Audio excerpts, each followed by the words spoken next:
Okay, hello everyone. Every time I touch this microphone, it's loose. That's not great. Hopefully it won't fall apart. It's also a really good time here in Spain, in case you were wondering how climate change is doing. It's too hot to not use a fan, too cold when you use one. Um, I would like to personally thank anyone who uses AI or cars, and the billionaires and trillionaires of the world. So I think the only solution here is to turn on my fan and off every 5 or so minutes. Also, I hadn't used it in a while and it's literally falling apart. So I'm a little bit scared. Um, this live stream might end up on live leak. I guess we'll see. Alright. Before I literally die, let's get some coding going. Let's do some of that stuff that I am apparently known for. Let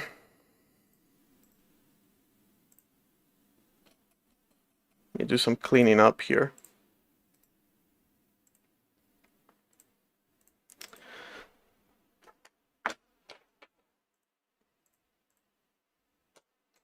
Alright. So if I recall correctly from... Every time I open Z, there's a new update. By the way, there's literally a new update right now. So like, yeah. Yeah, every time I open Z, there's a new update and something new. Work tree, branch, and stash. Aren't those the same thing?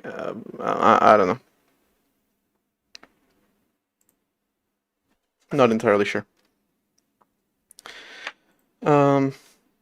Actually, I like that every time I open Z, there's a new update because there's bugs don't really last a whole lot of time, and new features are added all the time. Even though I guess I don't know Git well enough. It's a skill issue, but I don't understand the difference between these two. I mean, this is clearly a branch because of the icon. It has a little branch icon.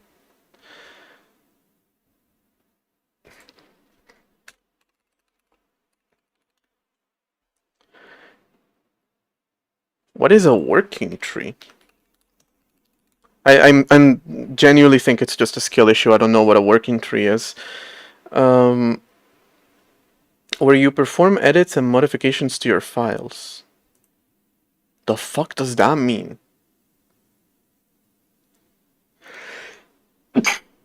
Pretty sure I should have probably cleaned the fan before using it. It's probably a little dusty and blowing dust directly into my face. So yeah, it might literally break apart and kill me, or it might release a biological weapon and kill me through dust. I don't think I'm making it past this live stream, okay? Everybody, it's been nice. It's been great. I'm genuinely concerned that this fan is gonna kill me. Alright, I want to know what a git worktree is now. Git worktree command. The command lets you have multiple copies of the same repo checked out. That's new to me. I had no idea. Half as bad as my radiator exhausting burnt dust and being 10 years old. Jesus Christ. Yeah, the thing is that it burns the dust, so eventually it's gonna be gone. You just have to stay away from it for like 5 minutes. But no, literally, as I was moving the fan, it started losing pieces. Like, I got this fan for free, actually, so I'm not really supposed to be complaining. But the thing is, I had another fan here, and I turned it on, and it did not work. So now I'm probably gonna have to throw it out. And I brought another fan in, and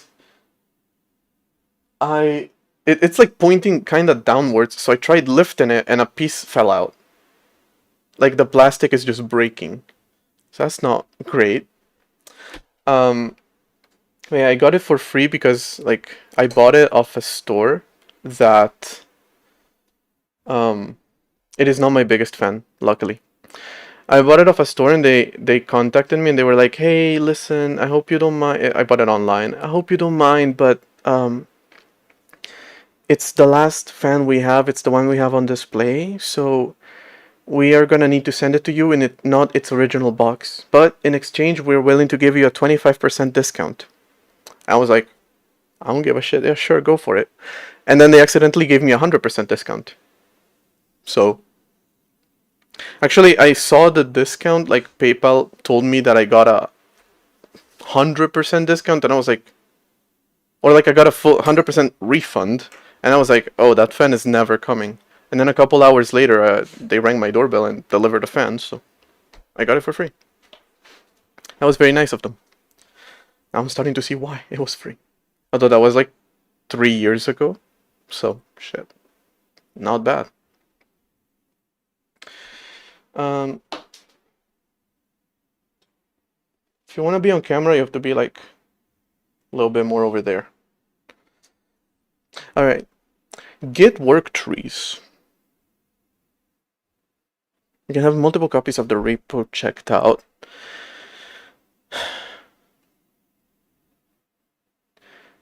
My repo is still on master, but then you put my repo v5 into another folder, and you can make commits in there as well.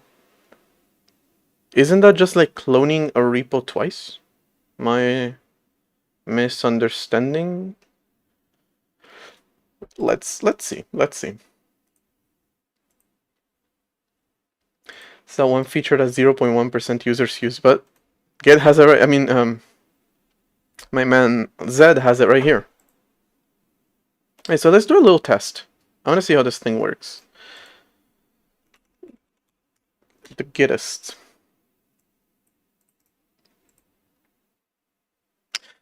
Okay, it's hot even with the fan. I'm gonna move to Norway. I swear to God, I'm so done. Genuinely considering migrating for the summer. As in migrating away from for the summer. And coming back in when it starts getting cold around November or so. Alright, so we have a repository, right? And we don't have anything in it, so let's create some shit. Touch some shit. Touch some shit. Let's also touch some grass. Why the fuck not? Right, so I'm guessing we're gonna add all that and we're gonna commit it. Initial commit. And there we go. And now we have it in our commit. And then, hi MX. You have like 2 weeks of summer every year? What country is that? I might consider moving to it. Genuinely. Bonus points if you never see the sun. I like the dark. Can you tell from how pale I am? France? Really? Yeah, okay. I've been to France several times to escape the Spanish summer, so yeah.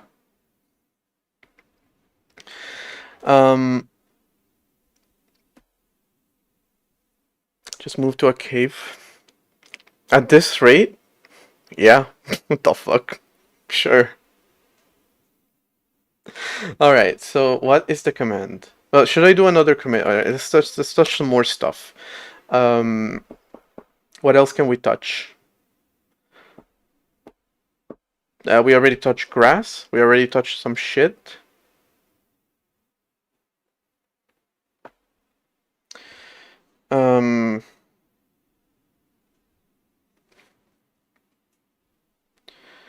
More grass, I guess, and we can touch more shit as well. Alright, and then we're gonna get those two, and we're gonna get commit, and we're gonna do another commit. And then the command that I'm not touching Jester, no. He's dirty. Just git worktree add.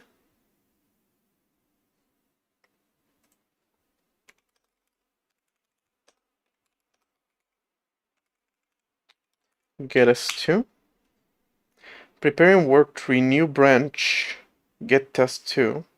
Head is now at CADE 13D, another commit. And it's here. We have an entire repository. But that's not my bed, that's his bed. Yeah, wait, this is the wrong repository. This is it. Okay, there it is. Look at that, look at that. Oh? Everything else disappeared? Like, fully gone? Alright. Alright, so I can do some changes in here. And then I can move over to the main work tree, and I don't have those changes. And what is the utility of this, exactly?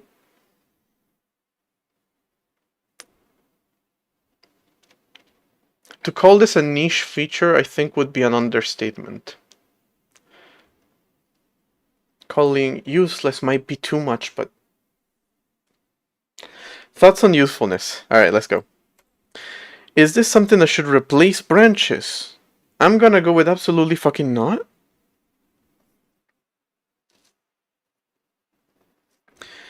It creates a copy of the repo. For larger repos, you might not be able to do this at all, but for longer-lived branches like major version updates or big changes, having everything stick around independently seems really useful. Instead of doing another git clone, they share git directories, which makes them faster and use less space. Oh, is that it? What do you use Internet Explorer for? To download Firefox?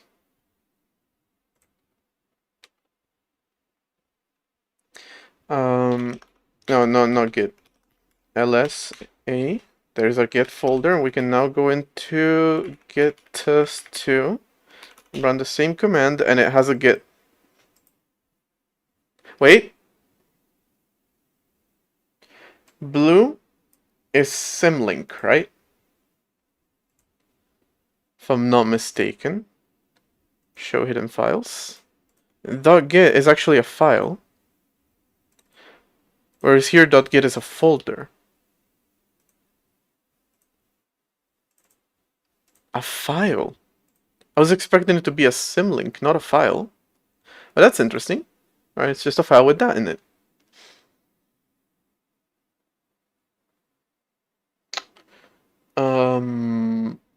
Okay. I mean, I think this could be useful when you are... No, this could be useful. Yeah. In such cases, such as when you I'm genuinely trying. No, I think when you're comparing like a branch and another branch, and you need kind of have access to both, and you need to maybe like build your project in both, that kind of like more complex type of comparison, I think is useful. Maybe. I'm trying, okay? I'm trying. Sure. Yeah. Yeah.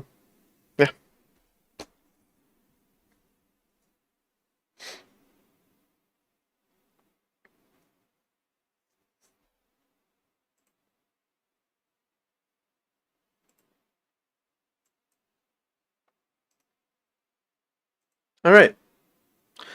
That was a cute little exploration of Git work trees, which next time I have to do a pull request and like review the pull request, see what it's doing compared to my original branch. I feel like maybe then I'm gonna use it and I'm gonna think, hey, this is actually useful. Because GitHub's code viewer is horrifying. And checking out the branch is sometimes useful to see changes, and I'm genuinely trying, okay, but I think that's when it would be useful. I think it could be useful in that case. I guess I'll let you know next time I have a pull request to review. And if anyone wants to contribute to any of my projects and also be part of this experiment, feel free. Take this as your sign to contribute a pull request. All right. Today we're making our own Git. Not really. Eventually, though. I do want to have versioning built into my kernel, so might not even need our own Git. Today we're not doing that.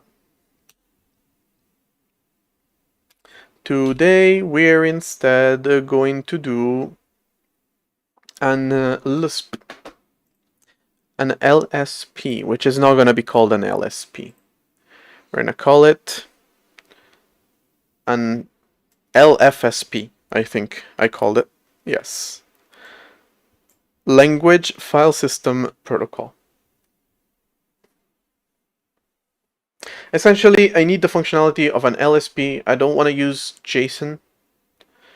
And I don't want to use sockets.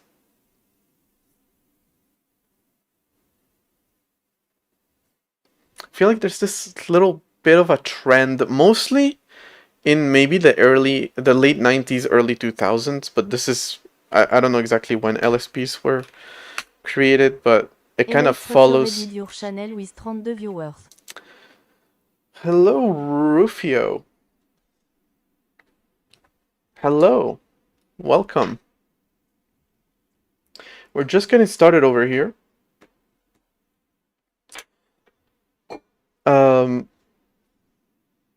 And now I'm blinking. _ followed your channel.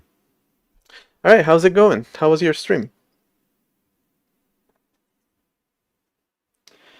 Alright, in the meantime, let me...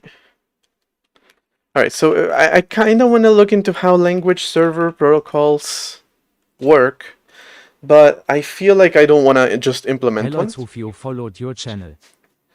Got a rain and run? No problem. Thank you for the rate.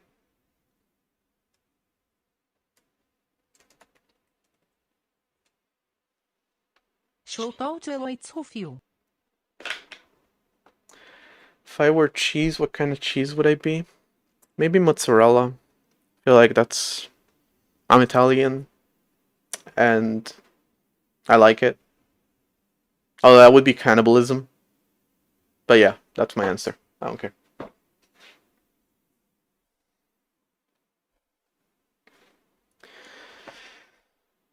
Alright. Ew. Ew, I didn't mean to open that. Sorry for the jump scare. Let's not bring the cheese discussion over, says Gouda. Is that related or what's going on here? I need context here. Alright. So I kind of want to implement something similar to a language server protocol, but I don't want to implement an LSP. I don't want to follow that protocol necessarily because I feel like it's not amazing. Wasn't due to me this time. This time, okay. If you explain 2D arrays to Rufio. Well, I heard raid and run, but I'm willing. If I understand them, I don't even... I do see. I barely even have arrays. I even have 1D arrays. Like, on a good day, I have a 1D array.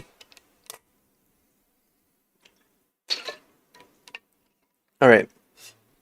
So, as I was saying about language protocols, I feel like in the late 90s or early 2000s, this little trend of making everything into a server protocol type of thing became very popular. Well, I don't know about, like, when was X11 invented, for example? Well, I guess X1? Not this one, not this one, not this one, not this one. I guess I have to look up... wait, no! I didn't mean to autocomplete. X window system, that's how... Okay. Not sure when Xi Jinping was invented. Yeah, this was 1984. Okay, so I'm a little bit off on the dates. Distributed systems are famously simple, reliable, and low latency. Funniest thing is I want to do a distributed system, but I feel like, for example, a windowing protocol that works over like a server architecture is ridiculous. It's really fucking stupid. But on top of that, distributed systems aren't that popular. So why is something like X11 the standard? And also, a language server protocol sounds amazing. Why is it a server architecture type of thing? Alright, so I was off on the dates about it being like a 90s to 2000 type of thing.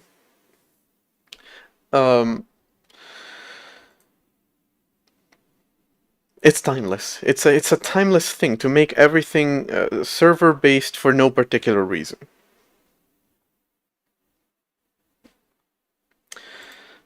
I can't say I understand it because, like, do you actually use a language server protocol from a remote machine? Like, do you do that? Is that a thing? Maybe it is. I just don't know about it. But like, I feel like usually they're local. So why would you do it like that? And anyway, even though I am working on a distributed operating system, I want to do it through the file system, which, you know, it's a very powerful tool, which is essentially like almost like URLs but simpler. Windows uses server protocols between every kernel component. As much as that would explain how janky and slow it is. So maybe. Also, hello, Gotroot. Gotroot. We write a language server, editors write generic plugin, everybody wins. Now, yeah, that's fair.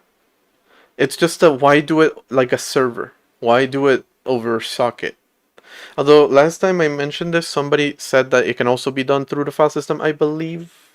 Or something like that, I don't know. But yeah, why do it like that? And also why use JSON, I swear to God. I swear to God. Leave Jason with his hockey mask and shit away from here, please. Although I do think it's probably the only good thing to come out of JavaScript. It's usually very redundant most of the times.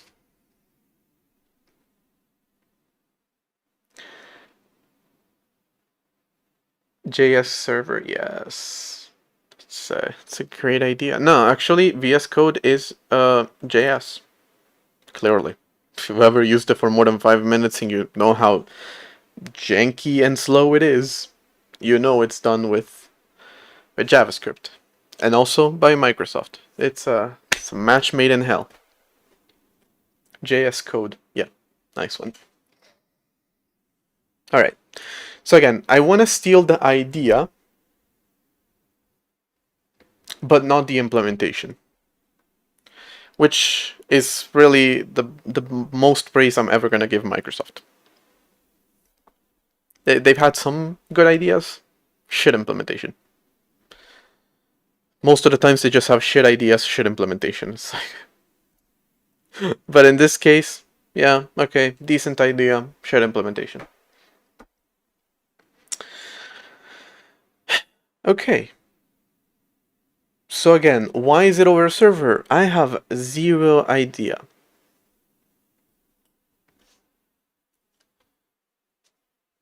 Going over network stack to talk someone. No. The idea of having a service that provides you with language tools, you know, autocomplete, even formatting sometimes. Most code editors, I don't think they use an LSP just for formatting, they use something separate, but technically LSPs I think can also provide formatting. I think 3-sitter is the standard when it comes to that. More JavaScript slop. Not slop, but it's more JavaScript. But yeah, going over the network to talk to a code in the same folder is really brilliant idea. Again, I don't understand what the benefit of the network is. Did anyone ever think, hey, talk to our server about your JavaScript code?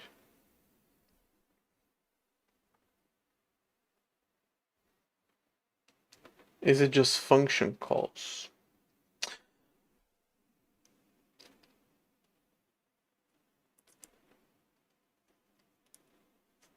Okay. I mean, yes. But we sell you Azure eventually? Yeah, that's probably it, yeah. It is just function calls, but I guess I do understand separating it to a certain extent. Making it into some sort of plugin, I think makes sense. And if you do it into some sort of like service, you can also share it, right? So my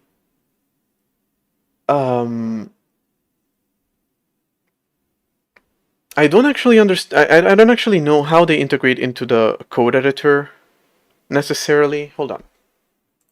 Let's explore that a little bit. So extensions in Z, language servers. There's these, which come from Z. Z.dev. Yeah.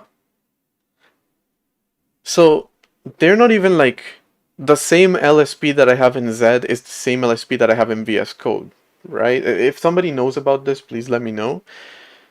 If I install an LSP for Z for a specific language, is it also automatically with no extra setup available on VS Code if I have it installed on the same machine?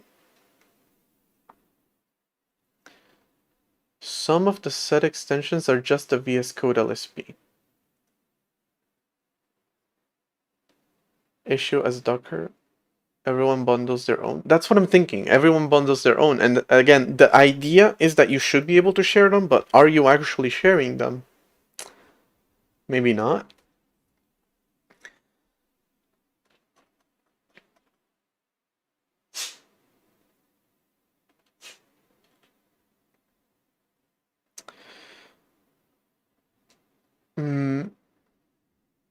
I mean, considering there's some like Z stuff here that comes directly from Z. Okay, let me see if I can see the ones that I have installed in VS Code. Yum. Not VS Code.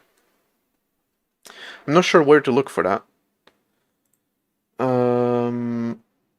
Wait, no, extensions are here in VS Code. Extensions. Installed? 0? Hold on, it's loading. Right? You're loading? Yeah? Totally?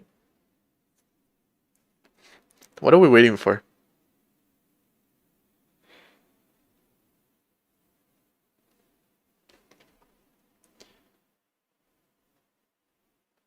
Microsoft literally has thousands of lines of code in our repo to look up where Visual Studio Compiler and DLLs are.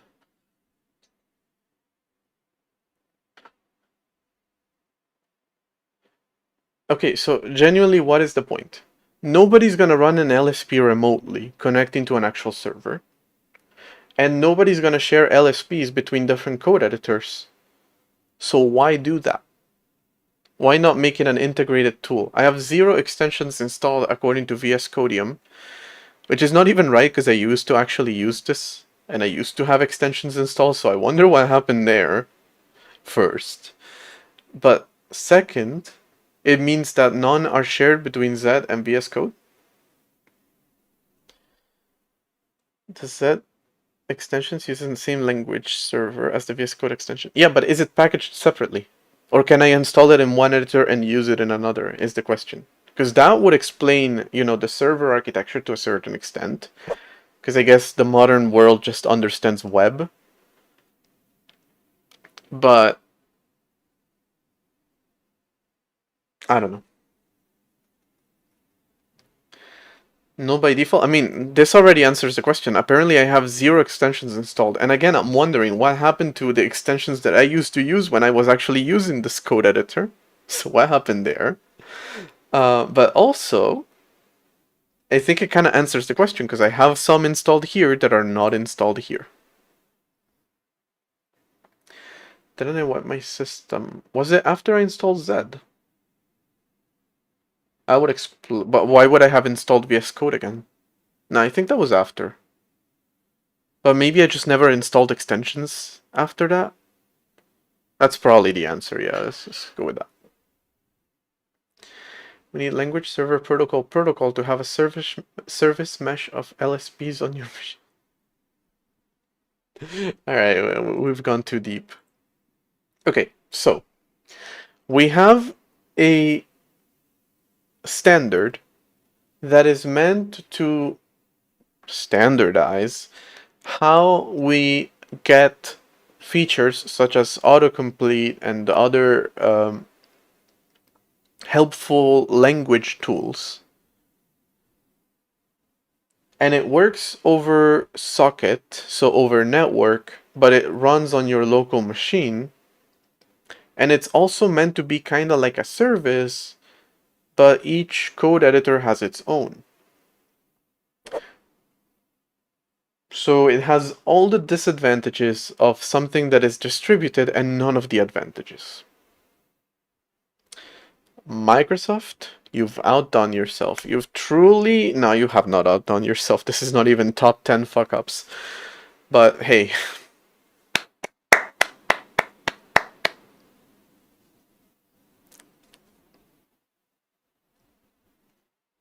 Good job.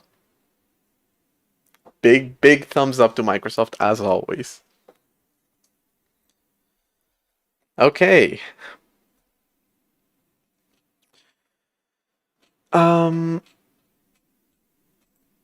have a lot of installed... oh no, these are not installed. Okay, these are all language servers. So this is actually like a extension browser thing, where the only one apparently I have installed is HTML, or no, they're just not in order. Can I sort them to see which ones I have installed? I was wondering that, but apparently not. I feel like Zed is great, honestly. I'm enjoying using it. Except for the fact that... No, oh, wait, hold on. I can just look at this to filter them, not really sort them. Not sure when I installed Gleam language server. I guess I installed the grammar and that came with the server as well. I have Swift support. I have Zig support, PHP support, and HTML support. I don't have Clang? I mean, I kinda do. I use it all the time. It breaks all the time too, but I use it. So, I'm not sure. I mean, I started the stream saying how every time I open Zed, there's an update, and actually, there was an update. And for example, they added this shit here, which allows you to switch branches a little bit simpler, and oh, it also has stashes. And it also worktrees, which I just found out what they are. They do updates almost every time I look at it, there's an update. Mental health support? No, that's not an extension that we support.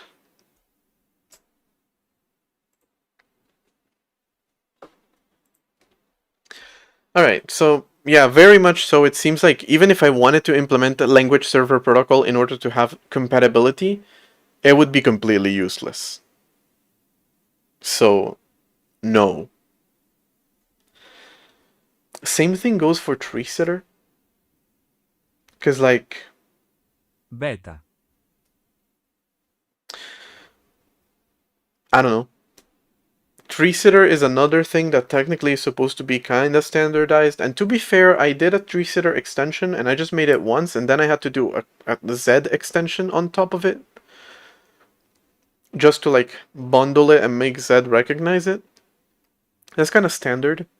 But then I have seen people create specific tree sitter grammars for languages for specific editors.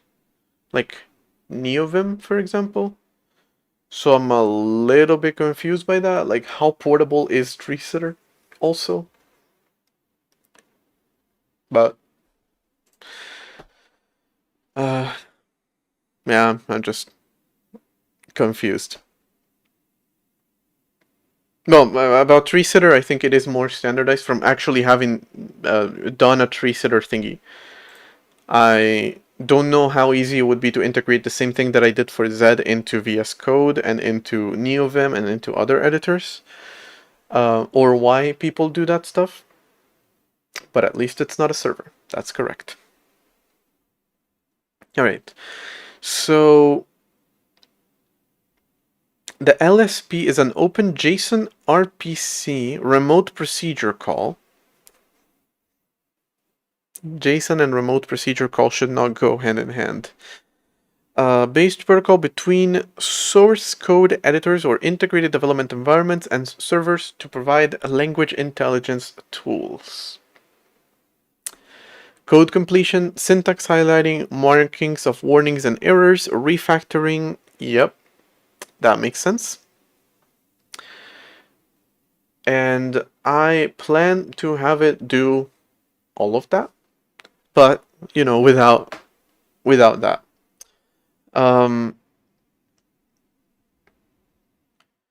Actually, I remember I came up with a somewhat initial way for how the setup could look.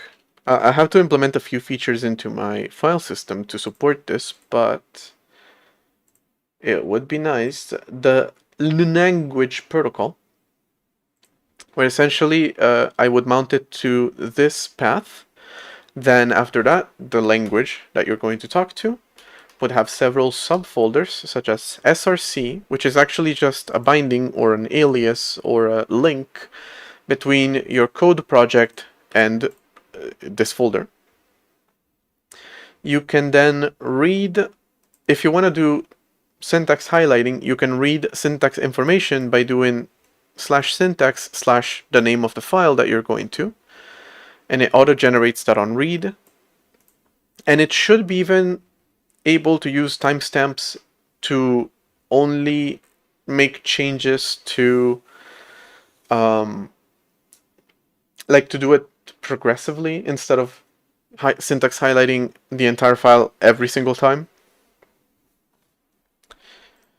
So in terms of setup, it would be pretty simple to do it over the file system. Of course, I would need to create this and this before I'm able to do that. Do not ask about the name of any executables in that folder.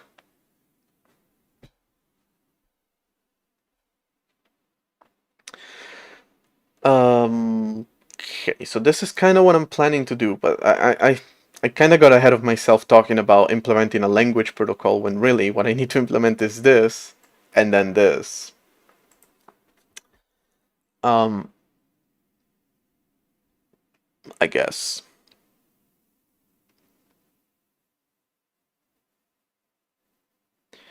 There are lists of LSP-compatible implementations maintained by the community-driven langserve.org or Microsoft.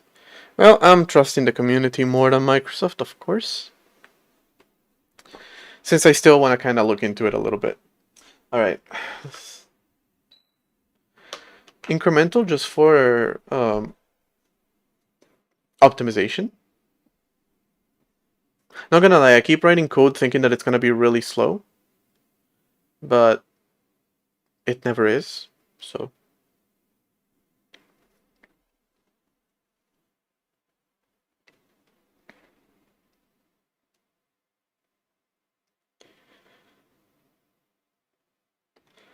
LSPs create an opportunity to reduce M times N complexity problem of providing a high level of support for any programming language in any editor, IDE, or client endpoint to a simpler M plus N problem. I understand what you're trying to say, but is that just programmer buzzwords? M times N becomes N plus N. It just sounds like buzzwords. It's hype, but non-AI hype. Haven't seen that one in a while. Besides for Rust. And even that I haven't seen in a while. Instead of the traditional practice of building a Python plugin for VS Code, a Python plugin for Sublime Text, and a Python plugin for Vim, and okay, yeah, we get where you're going with that.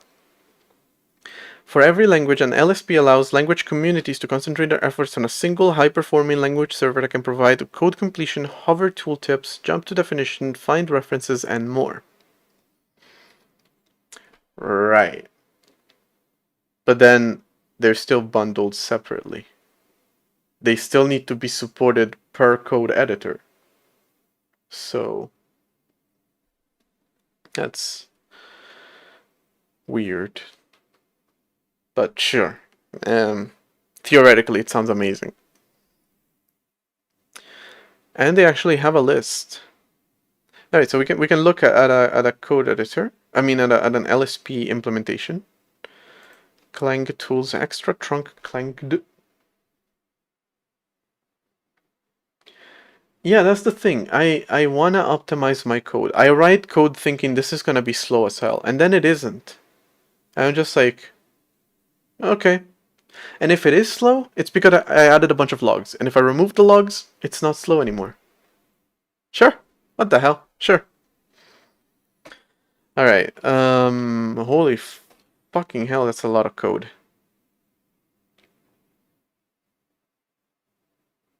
That's actually like every single tool ever that Clang has, apparently. Clang tools extra. Each of these should probably be in their own repository, and instead they have them here. They're not submodules, are they? No, they're not. Alright.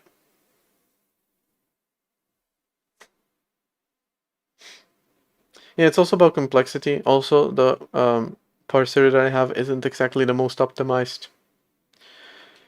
Not even a little bit. It barely even works nowadays. I haven't touched it in a while, so probably we'll get it to work soon. But yeah, it's not amazing.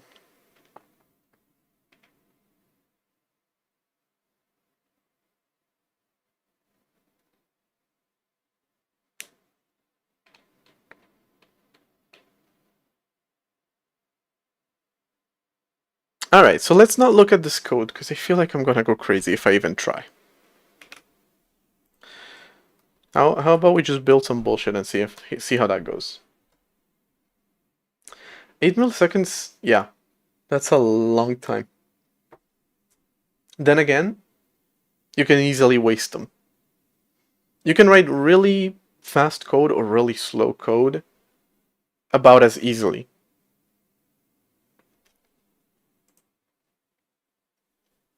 Alright, so I kind of have two paths that I can go right now. Number one is I can focus on building the things that will power this specific architecture of a language protocol, or I can focus on building the language protocol itself and just kind of hack together the communication for it. But I'm thinking I want to go in this direction because it's gonna help me continue building my file system and stuff. So yeah, that's what I'm gonna do. Remote compilation servers. It's pretty common with large code bases. Sure. But like, I don't know, I've worked on large code bases and I've never set up a remote server just for an LSP. Remote compilation, sure. CI is very common. And even then, it does everything local just on a different machine than yours. But for LSPs, I think maybe that was the plan, but they never ended up actually doing it that way. I don't know. That's why I'm planning on doing it on the file system. You don't have to have a plugin to support it. You just have to support this protocol in your editor, and you just have to pick the language here. There should be some kind of unique identifier, not just the name of the language, because like, what if it's C sharp? Chart? C sharp? Is it C sharp? Or is it C sharp? Or is it C sharp? Or is it like this? Although, my file system, is it case sensitive? Let me check. I don't know. I'm actually not entirely sure.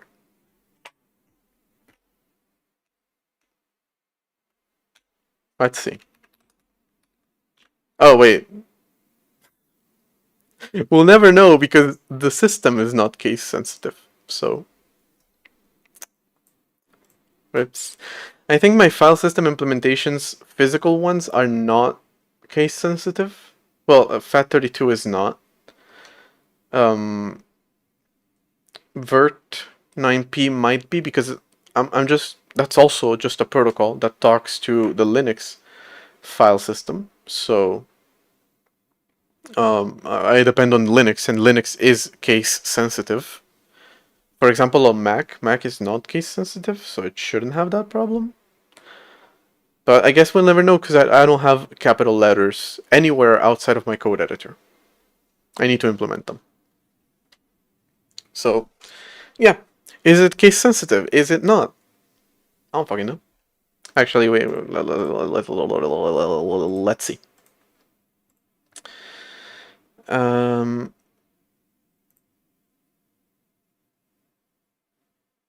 Case insensitive. That answers the question. All right. So yeah, I'm not going to focus on building the actual language protocol. Instead, I'm going to focus on building the file system support for it, so we can have a single file system. We can bind a project to it. Right now, the way that I'm going to build it is probably going to be limited to one project per... well, not necessarily. I was going to say one project at a time, but not necessarily. But yeah, in order to put language, you have to bind your thingy here. You have to bind your project to /source, and then you can read from syntax, which some extra processing. So we're gonna build that, and then on top of it, we're gonna attach my compiler, I guess, which I'll need to start working on a little bit more. Because at the end of the day, there's always going to be some kind of tool that you talk to. Linux FreeBSD systems can be switched between case sensitivity modes. I didn't know that. Well, by default, this one is case sensitive. See, if I try to go into this folder, not found, but if I go into this, found, which is the same folder that I'm in, but yeah. On Mac, this would work. Let me check.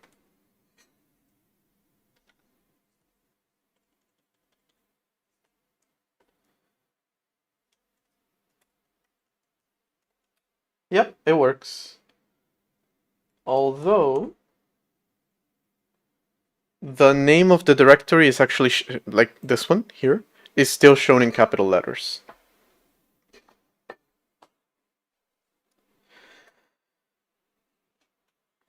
Mainly for Windows compatibility? Well, Windows is really weird about that. I mean, FAT32 is really weird about that. I don't know about Windows. I couldn't be bothered. See, Windows is the only system that I've never used on a very technical capacity. The only time that I've ever programmed in Windows has been Unity, and that's barely operating system dependent. So, yeah, that's not very much been a problem. File system format? I mean, if you mean the structure of it, this is it.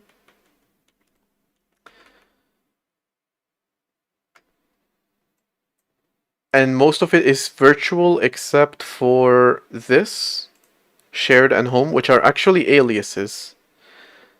So we're gonna have to kind of replace that. And boot, which is FAT32, and these two, which are 9p.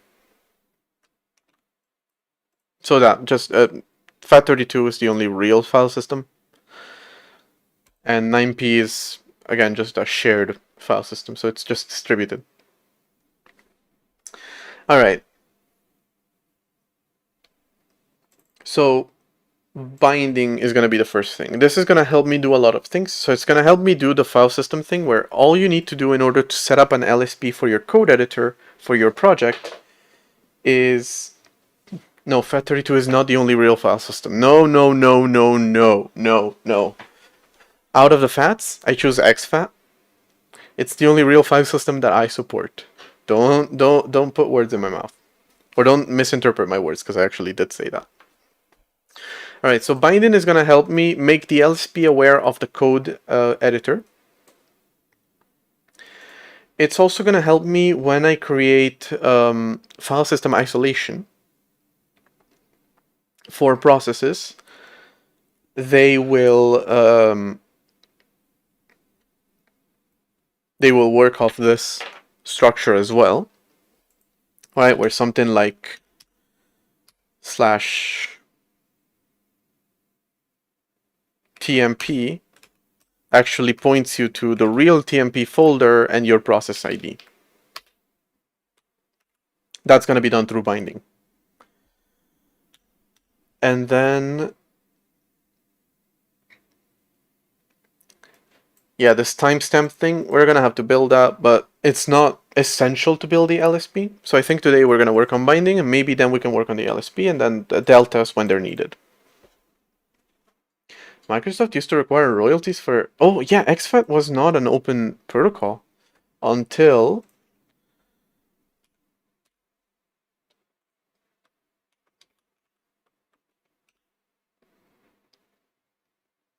...2019. 2019, yeah. I like it more because FAT32 has so much backwards compatibility with FAT12 and 16. I believe those are the numbers. It's kind of ridiculous. But I like the way that they structured everything. The concept of an inode scares me. Just put it like that. And those are the only two file system architectures that I know about. Custom format, when I need it, I guess. I should support ext because when you use a Raspberry Pi formatter for an SD card, it gives you a FAT32 partition, which I can read from, and also gives you an ext partition, which I can't read from, so I should probably support that, but inodes scare me. Alright. FAT64, that's not up to me. Actually, Microsoft is no longer doing the FATs. They're now doing the slims. NTFS, I believe it's called. I'm gonna keep this as C#. Fuck it.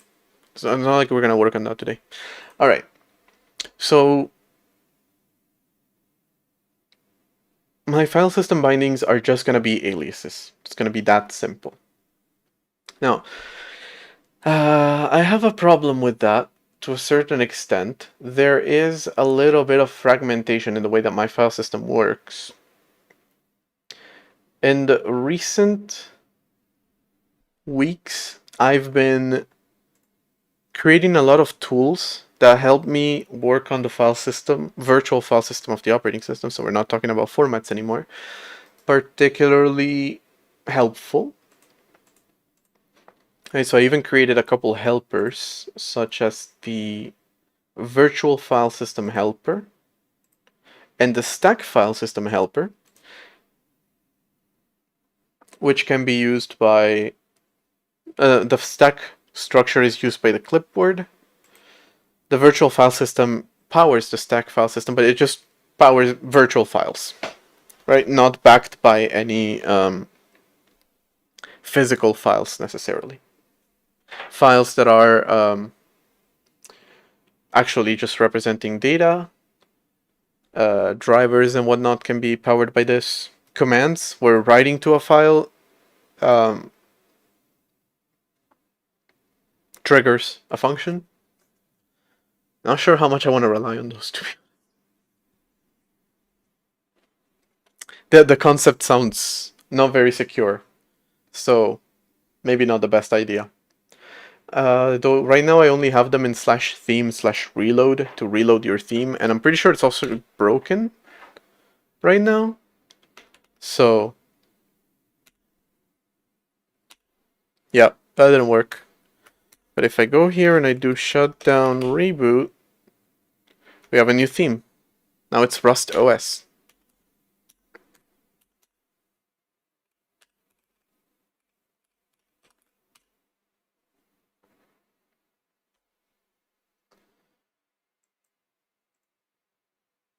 What's refs?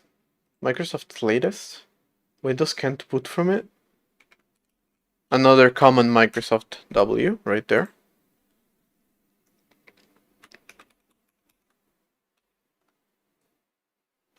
Resilient file system, codename Protogon. Why does it sound like a really shitty Stranger Things monster?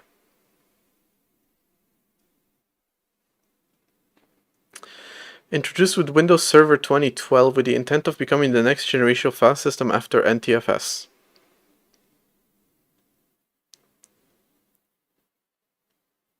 Okay. It's got copy on write. It's got a B+3. 35 petabytes. Maximum file size of 35 petabytes, which means you can have just one file, technically. Microsoft's take on ZFS, but implemented badly. When you said Microsoft's take, you don't need to repeat yourself.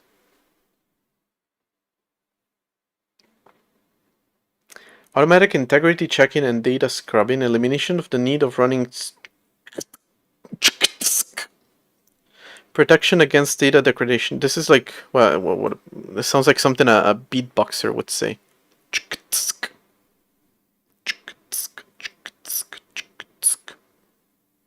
Protection against data degradation, built-in handling of hard drive failure and redundancy, integration of RAID, copy on write for data and metadata updates, handling very long paths and file names, storage virtualization and pooling, including almost arbitrarily sized logical volumes. Cool. Windows executable files have a max of 4 gigs. That's most likely because at least FAT32 has a file size that is limited to 32 bits, so 4 gigs. I'm assuming that's why.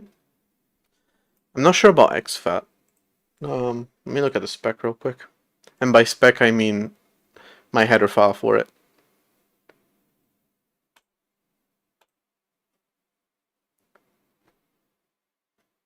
I actually have it if falsed, because I'm not using it. No, this is the partition. Okay, file system entry.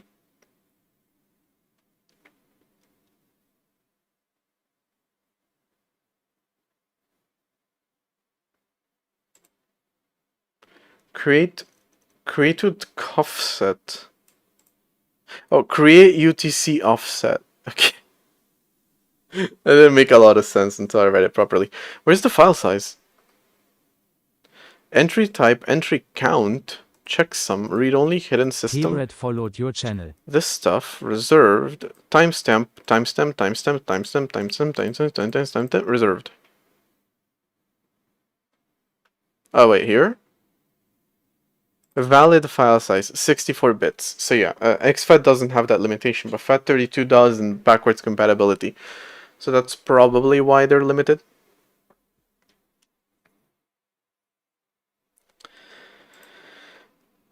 Yeah, file size on exFAT is 64 bits. I'm assuming it's the same thing for NTFS, but for FAT32, file size is 32 bits, so 4 gigs. I'm assuming, even though now files can be bigger than that, executable files are limited to that. But who has an executable that's bigger than 4 gigs exactly? Like, is that a problem that people have run into? So I feel like you can have like a game that has like hundreds of gigabytes, but not in the executable. It's just going to be assets that you load afterwards. So like you bundle them into the executable. So I hope no one runs into that issue.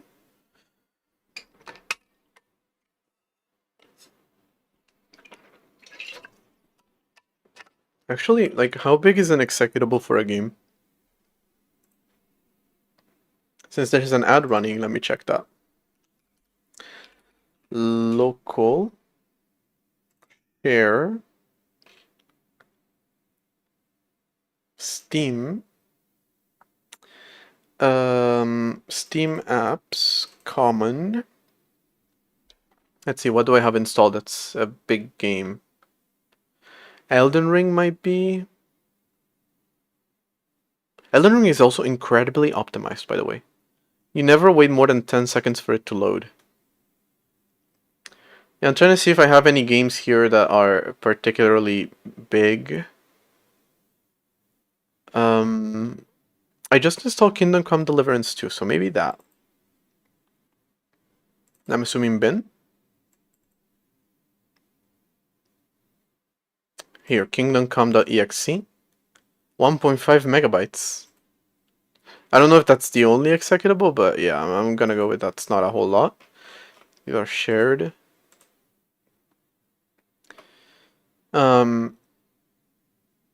Anything else? Inzo, I'm pretty. This is a Unreal Engine game, so if anything is bloated as fuck, it's gonna be this one. 300 kilobytes. That is incredibly small. What the fuck? 300 kilobytes?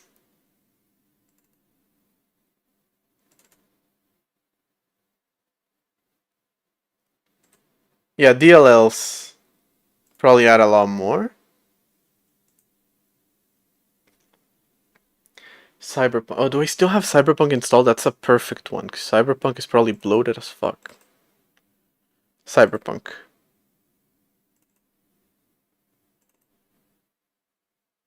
Wait, why is this all I have installed for it? I guess I don't have it installed anymore? Yeah, I don't have it installed anymore, I think. Yeah, it's probably just DLLs. So again, I really don't think anyone's gonna run into that issue of like executables being bigger than 4 gigs.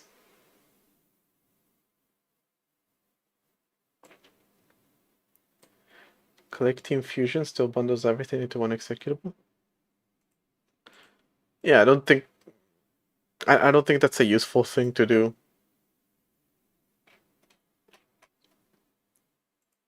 I'm assuming that's why there's that limitation.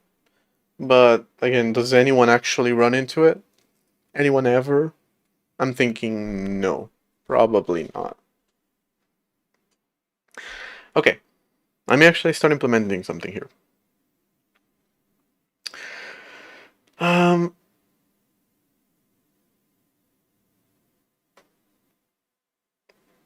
How do I handle this?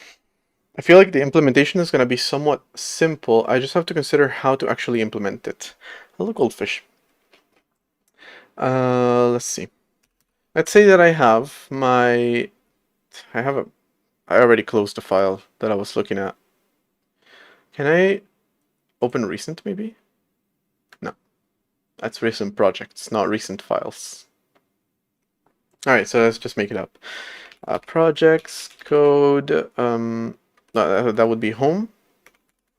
Projects, code, and then, green code main.c. Right? I want to bind this folder to...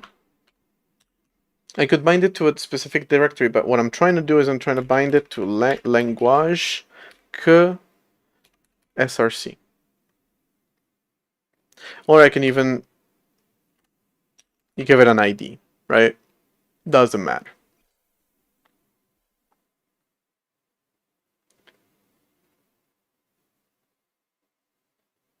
FNAF Ultimate Custom Night. Oh, is that all bundled together? I don't think I've ever even played any of those games, let alone owned them. Alright, so this is the kind of binding that I want to do. Do I just... I mean, the simple thing is to store this thing in a string somewhere, and then store this thing in a string somewhere, and then whenever I encounter this, turn it into this. Hardstyle_123 followed your channel. It just sounds incredibly simple. 262 megabytes of executable, but with assets in it, that's actually really small. Right, so this thing main.c. I guess the question that I would have in this case is who handles... Yeah, okay, it isn't that straightforward. What do you know?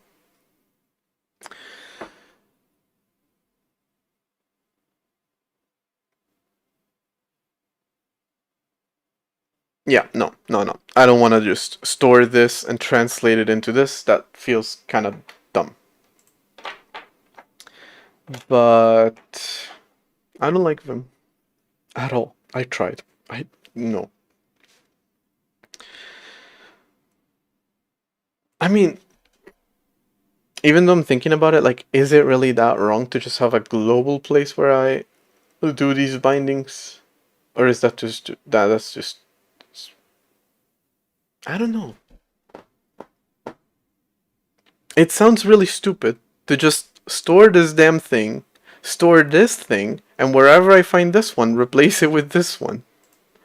That sounds like a really silly way of doing bindings like these, whereas in reality what I should do is this module should check if what I'm trying to access is a binding and do the translation itself. Is that would make sense?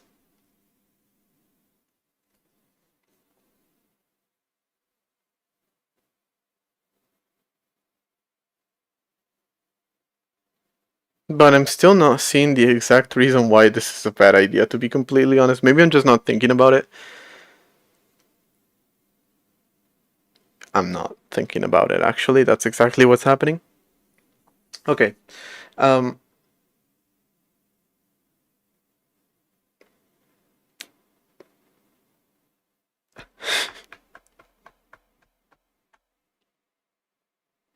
Help me out here. Why is this a bad idea? Because I'm genuinely blanking. Though again, I'm probably just being really stupid about it. And it probably really is a bad idea. It sounds too simple, which makes me think it's a bad idea. But I'm struggling to even reason about why it's a bad idea. But that doesn't mean that it is a good idea. It just means that I'm not thinking. But it also doesn't mean that it isn't a good idea. It just means that I'm not thinking. That's undefined. Let's just leave it at that. It's undefined.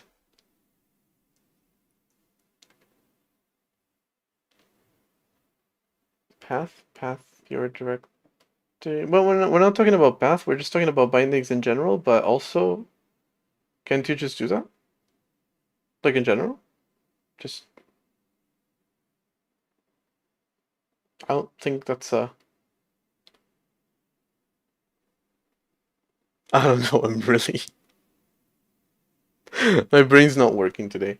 I already exhausted all 3 brain cells I had for the day in the first hour of the stream. Hello, Villy.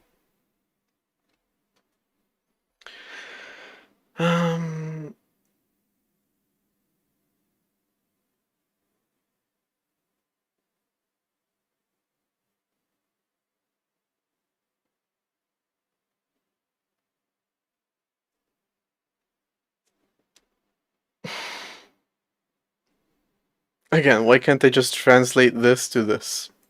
That feels really... You could optimize it more, sure. But at the same time...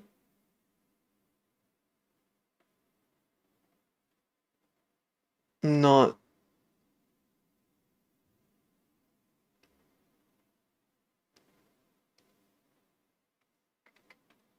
This is really stupid. I'm just stuck here, thinking that the idea that I have is too simple.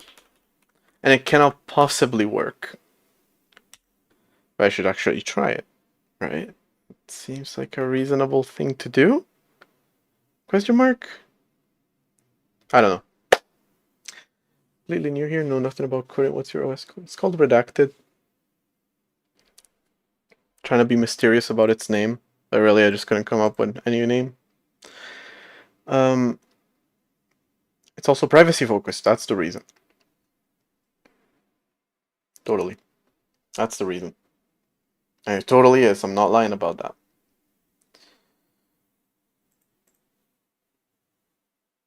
I'm just gonna give it a try. Alright,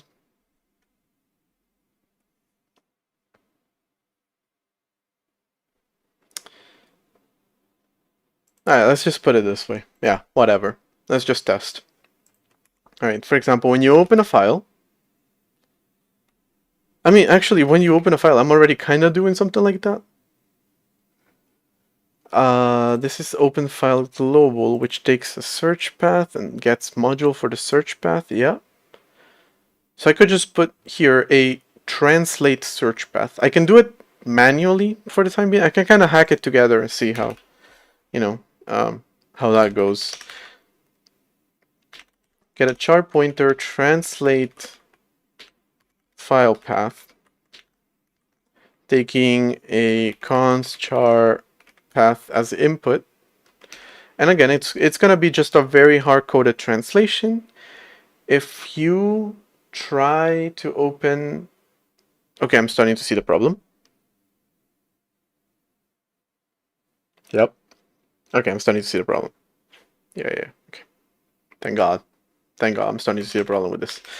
And it's essentially that doing very simple file name translations like this means that the real file the fake file doesn't really exist. So that's the real reason why this is a bad idea. Alright, so let me not implement it at all. Essentially, if I implemented it so that, whenever you find this string, just translate it to this string,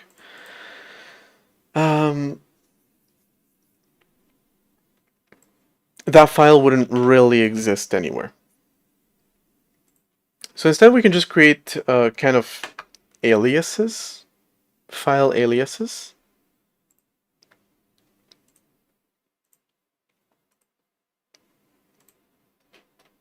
Using kind of the same tools that I made in the past. Oh no, I'm looking in the wrong place. This folder. Here. System module. This has a module entry. An entry for a file is this thing. At least inside of the actual file system, it's this thing. And then whenever you request a file of some sort, you get a handle, which is provided by this thing. Just an ID with some helpers like a size and a cursor, and a data signature, which I added recently. But for what we care about right now, it's a module file. And a module file, I kind of forgot that I built this. In the few places where I've implemented directories, I've kind of implemented them in a very hard-coded way.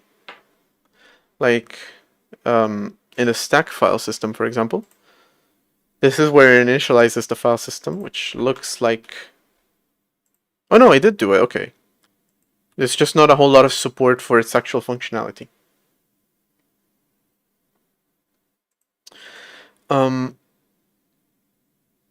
Yeah, to define... Let me show the actual example of it. The clipboard, without there actually being anything in the clipboard, we have...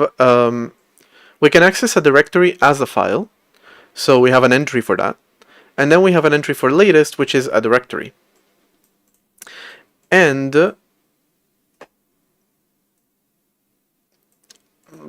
I think I haven't really implemented it properly, but just defining this as a directory should give me some stuff automatically, which again, I don't think it has. For example, when I do stat on that file, on latest, it shows here that it's a directory, paints it in blue. But where's stat here? Stat.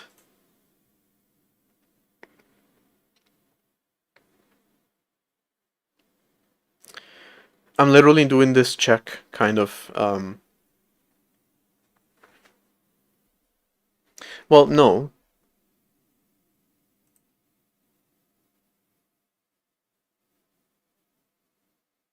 Yes, kind of. I'm not really handling directories properly in this file system module thingy. They're not automated. You can create files, really, creating a virtual file of any kind and using it to expose some data through the file system is as simple as just creating one of these. And it should handle everything for you. But it's not as simple for directories. I still have to write a lot of boilerplate code. And now on top of directories, I also need to add a new kind of... no, I know that clipboard data leaks are very much a thing. I'll have to handle that on an opt-in basis when I do file system isolation, which we're getting close to doing, but we're not there yet.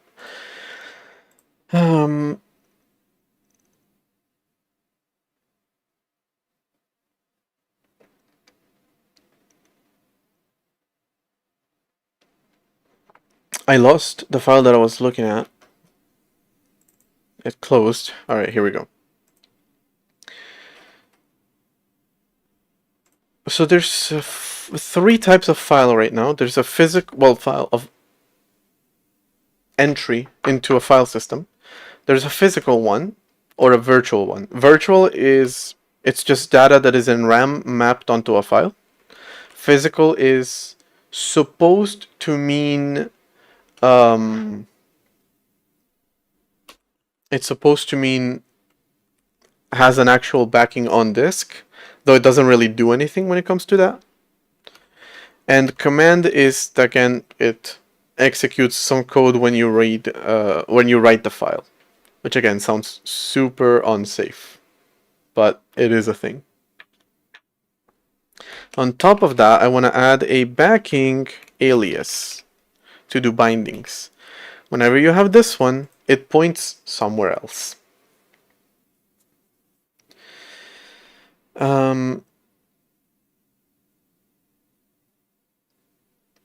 With some extra work, it might even be able to do backing transform.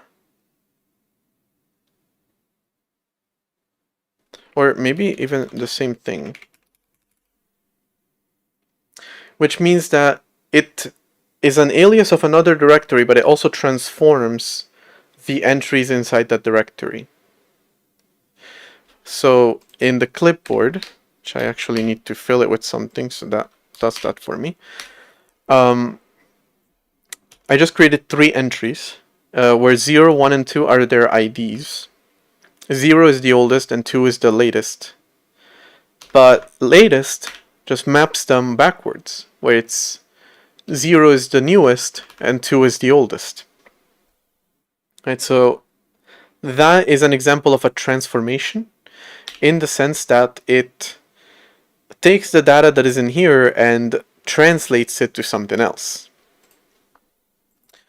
So it kind of aliases the directory, but also adding extra changes to, in this case, the file system name. Right, and if you just don't do any kind of transformation, that's technically just an alias. So maybe I can combine those two concepts into one, and you can create a transform directory that just, or file even, that just mirrors another file or directory, but either applying a change to it or not. Dealing with an issue structure in my repo. Not gonna lie, I do think about that sometimes. Like, I don't necessarily have a solution that works 100% for me, but probably what does work is just not focusing too much on that, just doing whatever works at the time, and if I ever realize that it doesn't work, just change it later, you know? Recently, I kind of changed a lot of the structure of my project.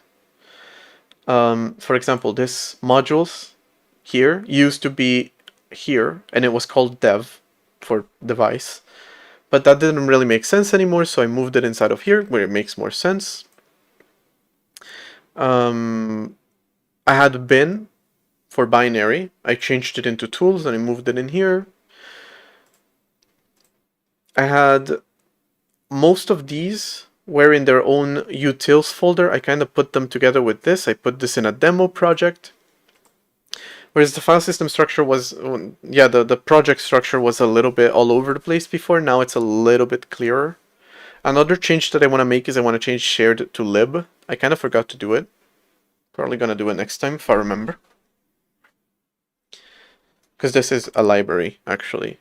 And the reason I didn't do it is that it's a submodule.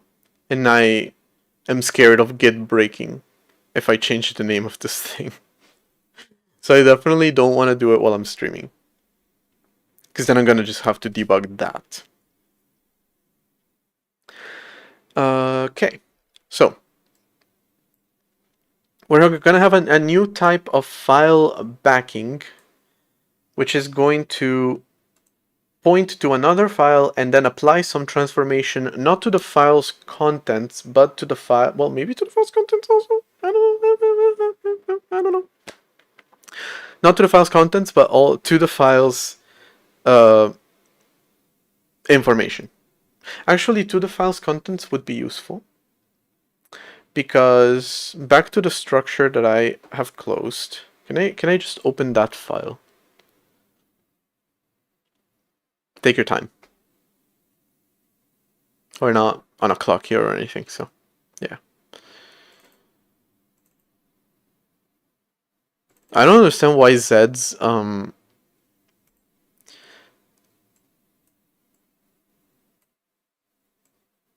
file system access is so slow.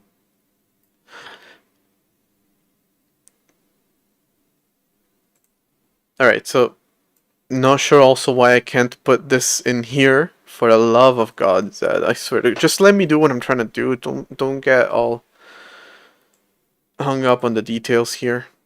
Can you? No? Whatever. Anyway, language C#, this should be C. Get MV? You can do that? Thank you. I'm still not willing to try it right now. I'm too scared. But thank you. Alright. So, language is the module. C is a directory specific to languages that are supported by this language protocol. And then inside of this directory, we're just gonna have a bunch of these. And each of these is essentially just going to provide a different service, right? Where this one is going to be a backing transform onto home projects code proj, onto whatever project you have open right now. This is the path to your project. Even identity, meaning it doesn't actually apply a transformation, it just mirrors this directory into this one. Syntax, on the other hand,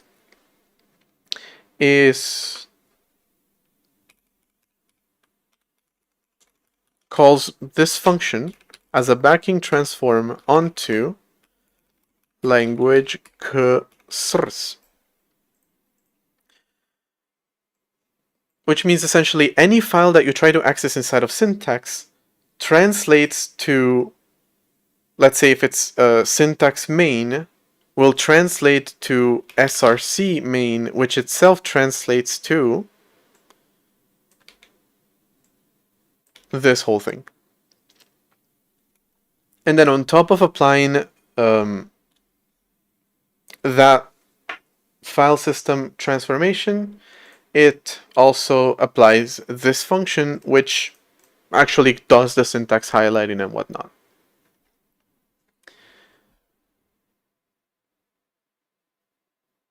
Did you do 40 years old mistake with strings ending? Yeah. It's not really a mistake, it's just how C works, so kinda have to. I also have string slices, and I'm trying to use them more and more. But, yeah.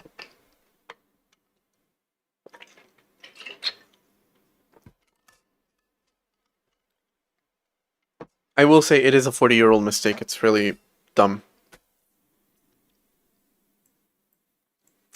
All right.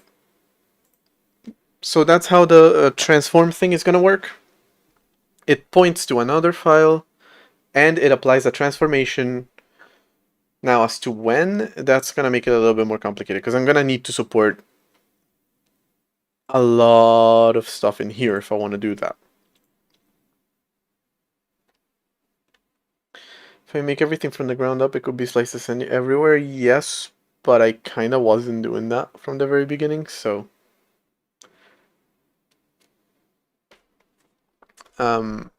slices are a relatively new addition. Don't know if 2026, but late 2025, whereas the project is a year old these days. Okay.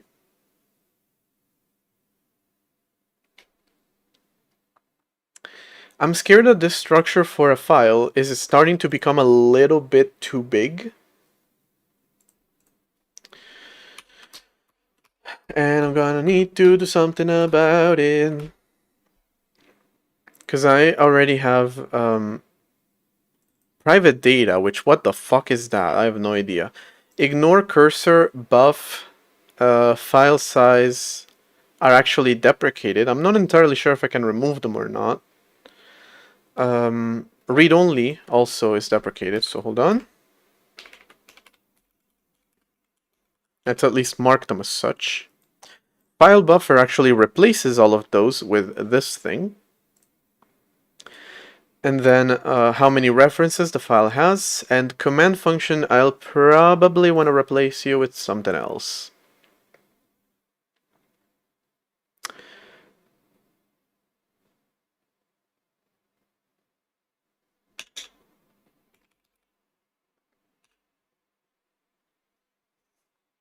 Let's see.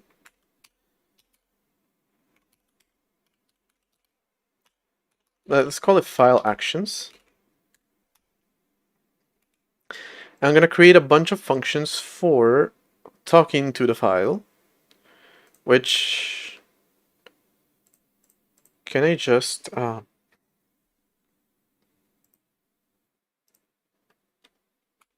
type def these.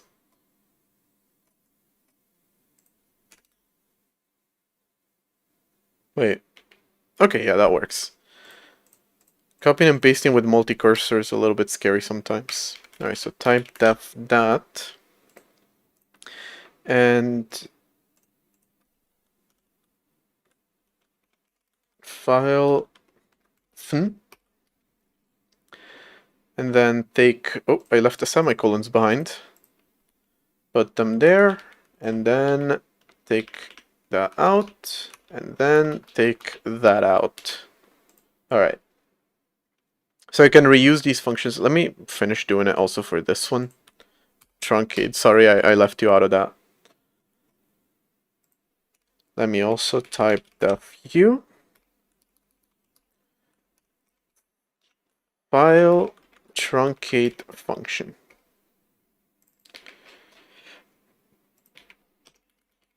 Truncate. Okay, so nothing should have changed except that the function signature is now type deft into these types. And that now fs stat is declared on here, so need to move it up. All right, and now I can create this file actions thingy here, this file actions helper that will allow me to set all these up. So literally just by copying this into here. And you should be able to define specific actions for this or 0, just not declare anything for them. Okay, so file actions functions. It's just going to be a little struct of 1, 2, 3, 4, 5, 6, 7. 42. If you don't know how to count. and 50. Can I not do basic math anymore? 56 bytes in size. Bits. No, bytes. Bytes. 56 bytes in size, yes. I cannot do math anymore. It is Friday. It's been a really long day.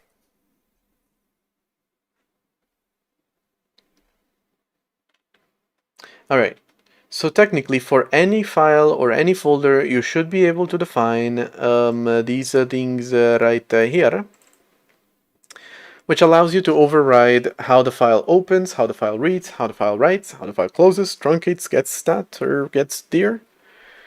But it's kind of supposed to be a optional thing. Now, I already had a kind of file that did that. This one. The command, which again, writing to it executes a command. And then on top of that, I also need to do the actual translations, which this is gonna do. And I'll guess we'll get to that later. Let me start with what I have right now, which... Alright.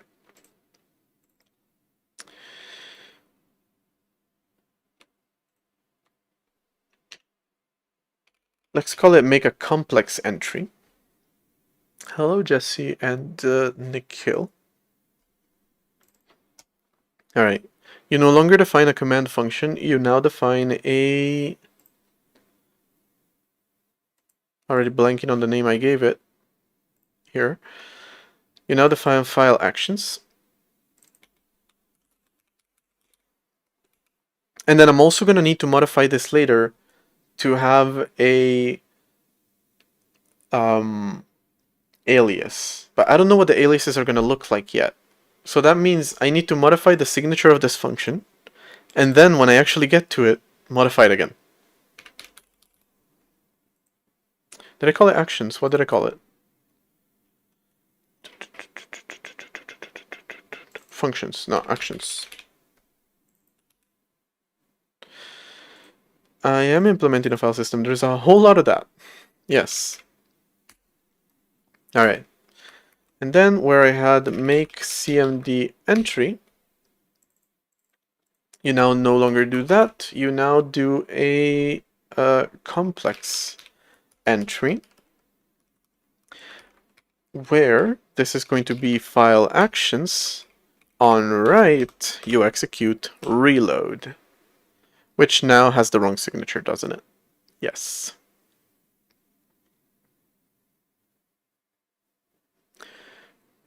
Can I just this is the signature for reload now.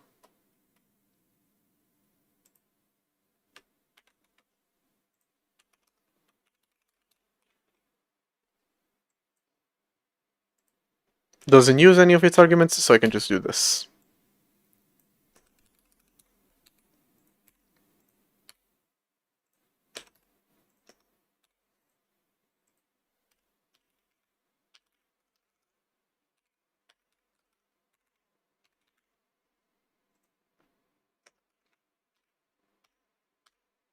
There. Okay.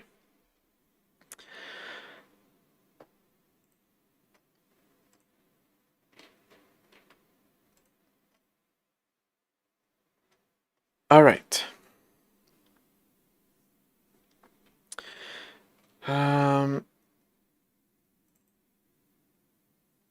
Not sure why this check was here before. Oh, I see. No, I'm reading it wrong. If the file has a actions read action, then you're just going to return the result of that with the file descriptor, the buffer, the size, and the offset. If instead it has a custom write action, you're just going to implement that. Right, with the file descriptor, the buffer, the size, and the offset.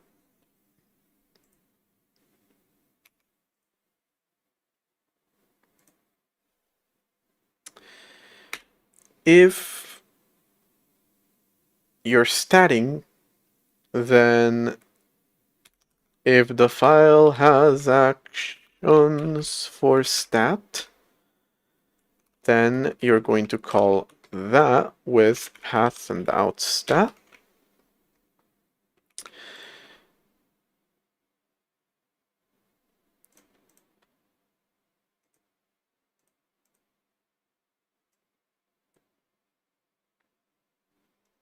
I'll need to revisit this one later. Open is another one where I have the same thing. If the file has custom behavior when you open the file, you run that.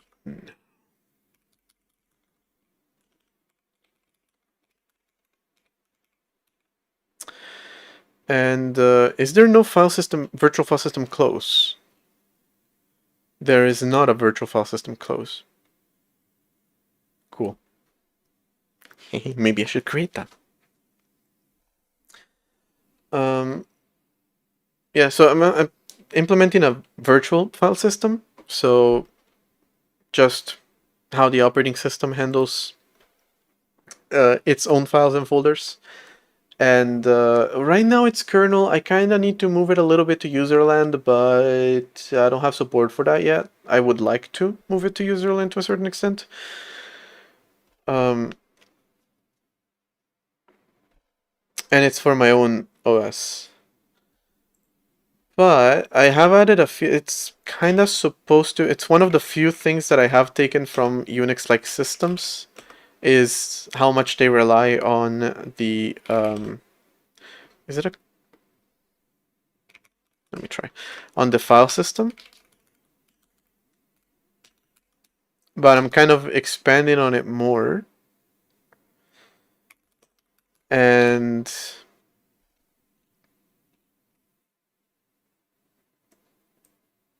that's not what I need. That's what I need. I've added a few things to it, like the other day I added signatures, which is supposed to be a somewhat voluntary way of tagging what type of information the file has, like what format it uses. Mostly I'm using it in my system's clipboard, but can be useful for other things as well. Because whenever a file is just data, you don't know what that data looks like unless you read some kind of document or spec. Whereas here it can be a little bit more dynamic. It's probably one of the biggest issues in the Linux and Unix-like file systems. All right. Return. No, there's no return in this one, I think. A file close function is a void with just a descriptor, yeah.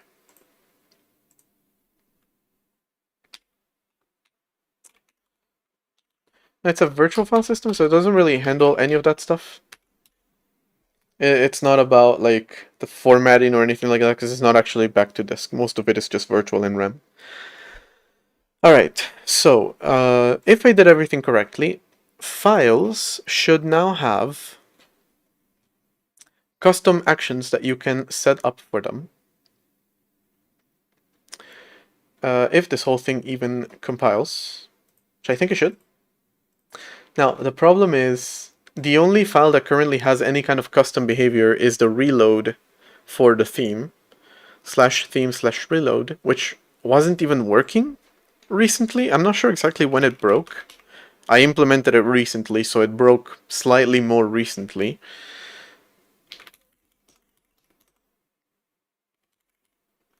But yeah, at some point it broke, but this should work. Not sure if reloading the theme will actually work or not, but if everything worked correctly, this print should show. And maybe the whole thing will work again? I don't know. Worth dreaming. No, that did not do a damn single thing.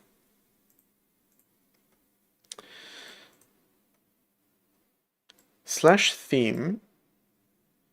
This is clearly working.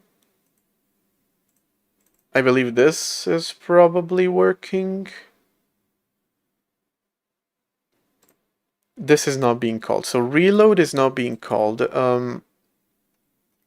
Is write being called?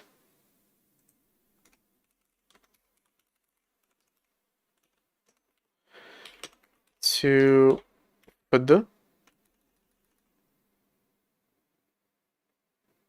Wait, hold on. Before I continue debugging the file system itself, the app that launches this here does a simple write of theme reload. Simple write is a syscall which does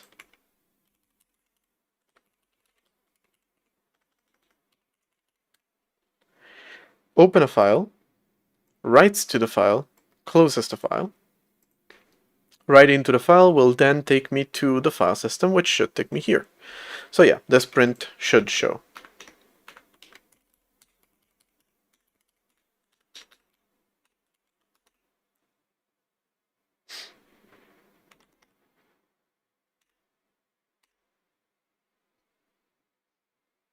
Nope.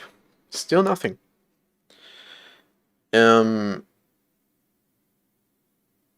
yeah, that's weird. Because I feel like if the file wasn't found or something, then it would come from here, but no. Right, so the theme thing.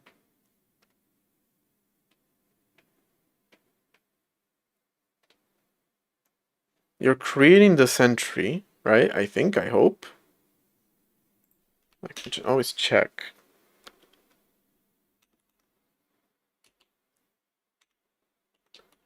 Theme reload. It's a command.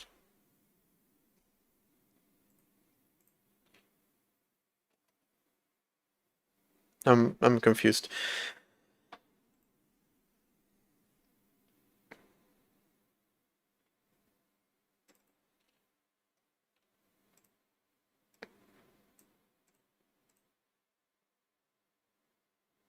On write, call reload, but it's not even calling this. This thing here is not being printed anywhere, I believe. And on write, you're supposed to do this. Alright, so that brings me to filesystem.c.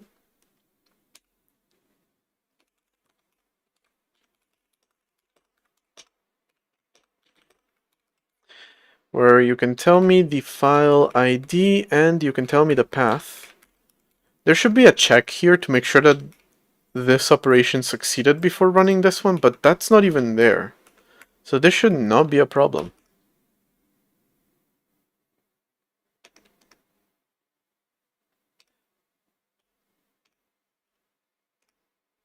Open 272 at shared theme.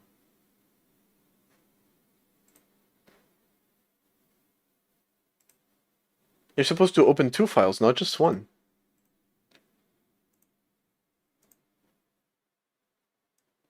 This one, and then this one. Unless there's some check that because this is null, doesn't actually run it.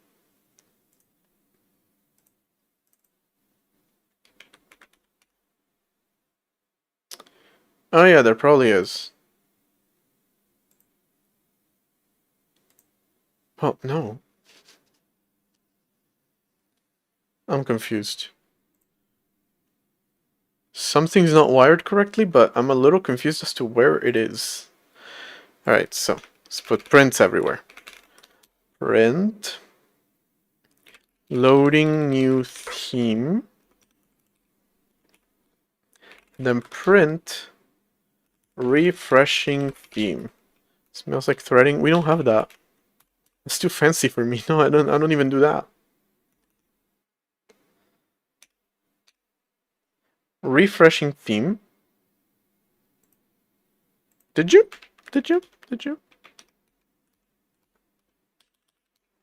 Just to be clear that it isn't crashing silently or something. It is working, because like, well, the first write works. Yeah, refresh theme. Alright, so apparently it did, but then it doesn't. This is an actual syscall, swrite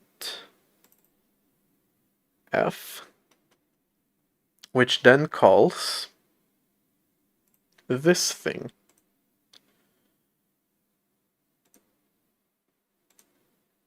And then that calls this. And if there was a null check for this or this, I would understand the problem.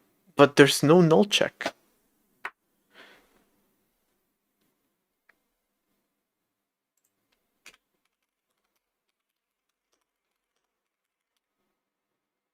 Oh, wait.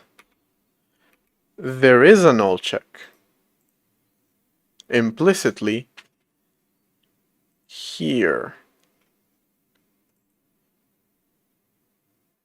No. Hold up. Alright, this is validating the address that we are talking to, or that we're passing into it, but the address is empty. But if the address is null and there is a size, it returns false. That's not the case. If there is no size, it returns true. It's a valid address. Null pointer, no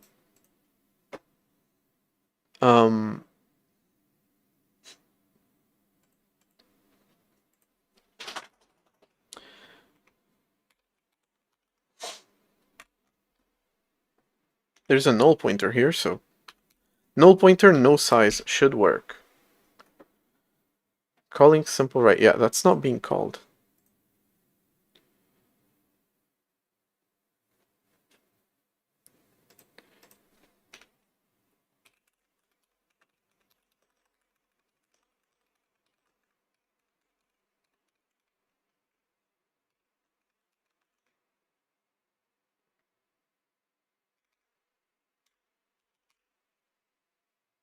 Reading a buffer of size 0.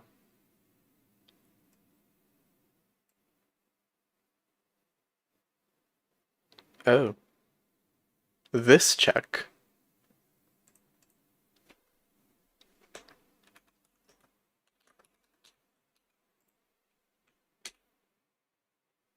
This is null.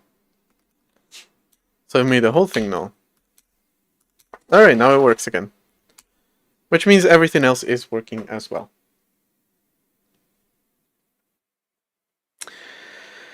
Okay, so I can call simple write with a null pointer, because in this case I'm just trying to run a command, I'm not actually trying to write anything. So it makes sense.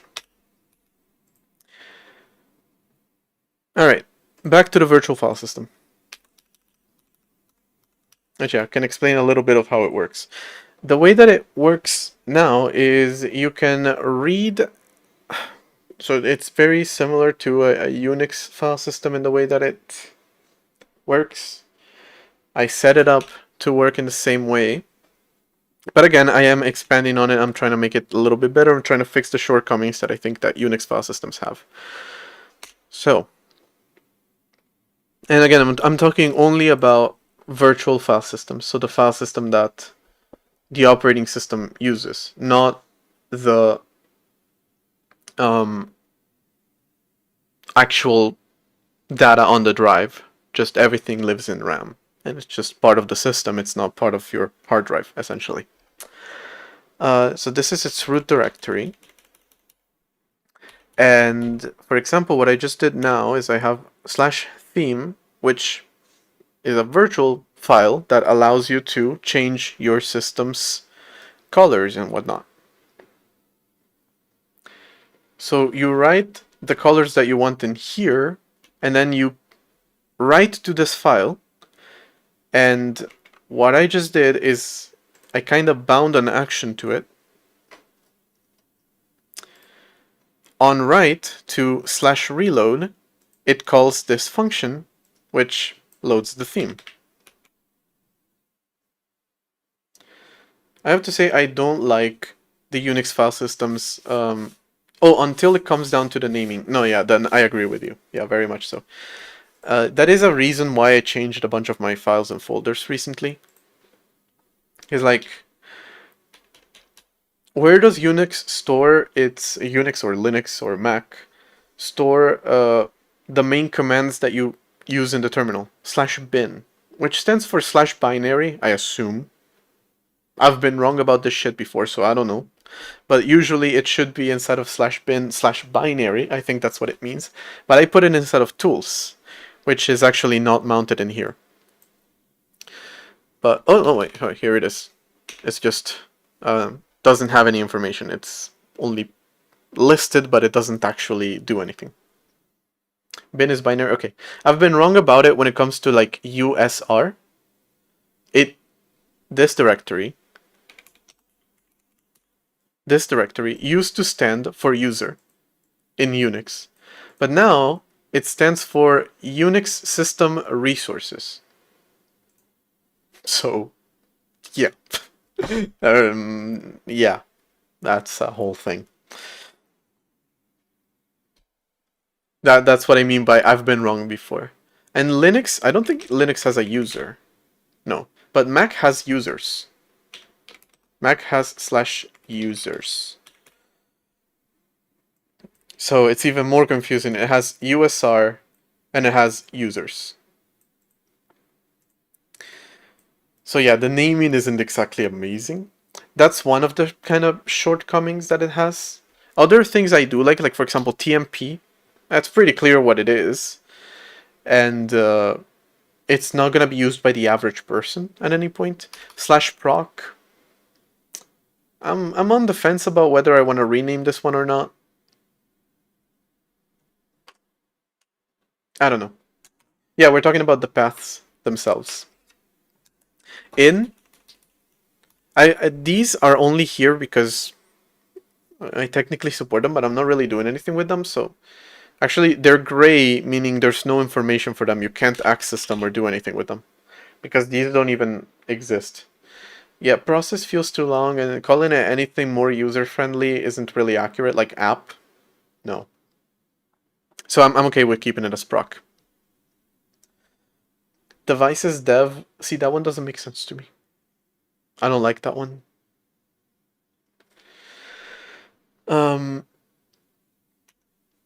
See, audio makes sense to me, disk makes sense, graph makes sense, random console. Console in Linux is /dev/ it's the actual file name. I don't think there is a standard one. Correct me if I'm wrong. Maybe there is. In my system, it's just /console. Yeah, dev, I confuse it with development. I know it's not, but it can be a little bit confusing. Yeah, it's dev, tty, and then a number. It gets even more complex than that, but yeah. So that is kind of one of the issues with Unix file systems. But then again, that's not an architectural issue of the way that they build their file system. It's just their naming convention is kind of shit.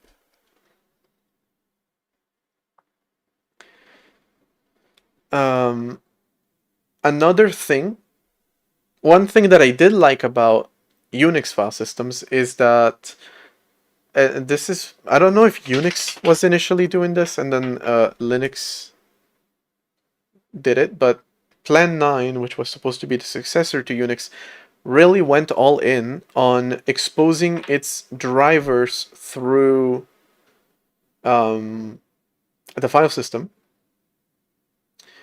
And again, I don't know if Unix was doing that before Plan 9 or not. I know Linux does it, but I don't know if they do it because they took it from Plan 9 or because Unix was already doing it. I don't know. But it is a thing. The problem that it kind of has is that you're just left reading a bunch of data without knowing what that data is.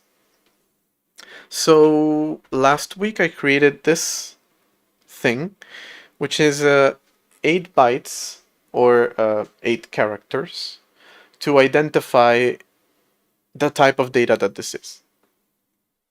right? So /console is a text file. Random is raw data, because it's literally just raw data. It's voluntary, so it's not like every file is going to have this information. And you don't have to have this information, and you don't have to follow this convention. I even mentioned if you want to have some information that only you need, maybe others can still access it, but they don't understand the format because you're using just a magic number that you understand, but they don't. It's not supposed to be secure, but it is supposed to be like, hey, this is for me only. So that kind of fixes the shortcoming of there's no type system in the file system. So, like a problem that, for example, /theme had. You look at the theme, and now I tagged it as red theme for redacted theme, right? And you still have to know what this looks like, but maybe you can go somewhere and see what this looks like, some kind of documentation. But before, if you read this file, it's literally just raw data. You have no idea what you're looking at, because in reality, that file is exposing this structure, which is private to the kernel.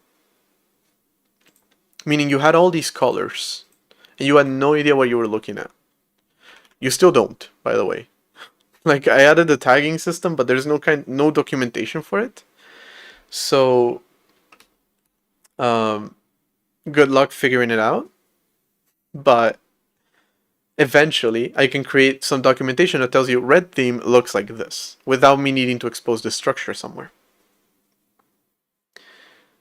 When you're developing the file system,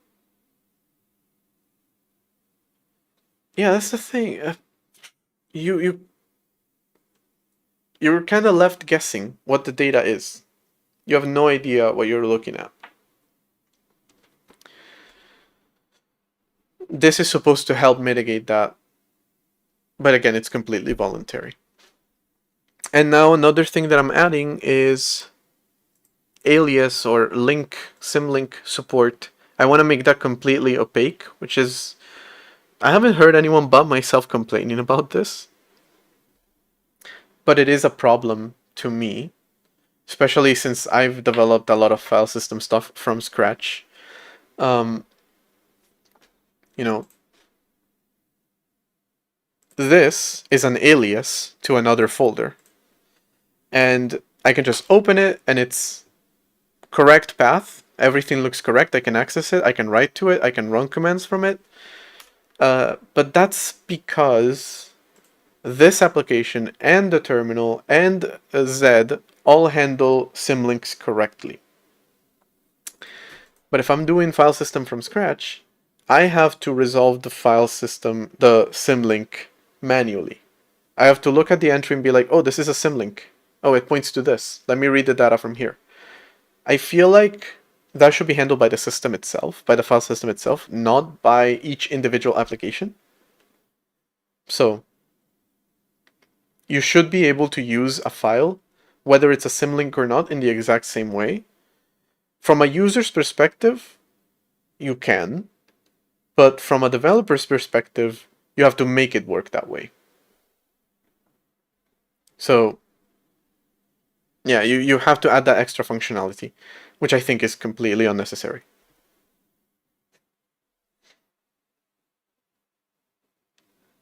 Windows SDK put 2 DLLs in the C drive? What do you mean? App verify UI on VF compat?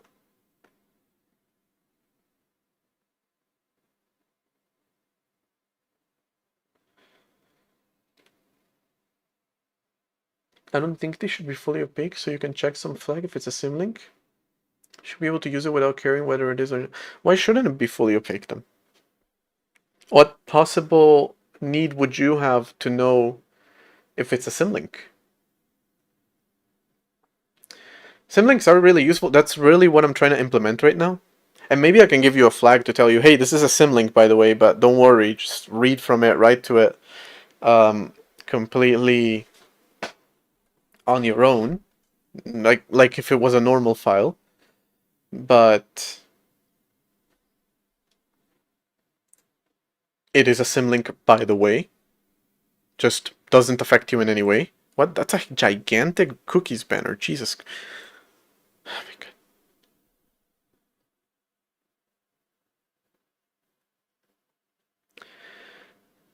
What if we wanted to get rid of the symlink? Yeah, okay, fair. Yeah, okay. Fair. Yeah, I should tell you that it's a symlink, but not force you to resolve the symlink just to get access to the data.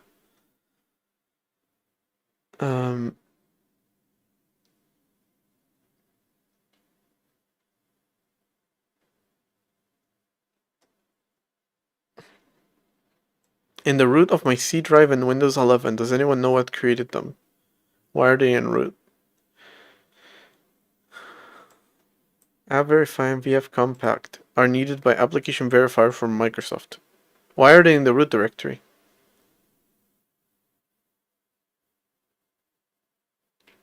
Did they just vibecode it accidentally and forget to put the rest of the path in, so it just copied to the root directory? Is that...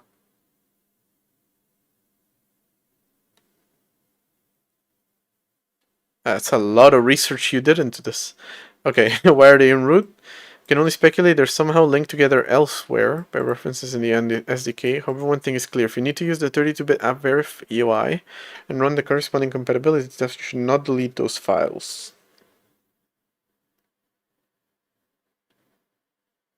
That's weird, Microsoft. Then again, what were we expected? Long time since before vibe coding. I never noticed that before, but... Again, my usage of Windows was never technical. I would not touch that with a 10-foot pole. Even, does my cross-platform framework work on Windows? Probably not. Do I care? Probably not. Not until I have a game that I want to release on Steam, then I'm gonna care. Until, you know, Steam releases a reverse Proton. Vulkan games run in DirectX, and Linux games run in Windows. Until we have that, I don't care. I mean, I'll have to care eventually, but I don't care right now. Why we need symlinks? What I'm trying to do right now is make certain things happen in a somewhat with as little code as possible, have as much support for doing special things with the file system as possible.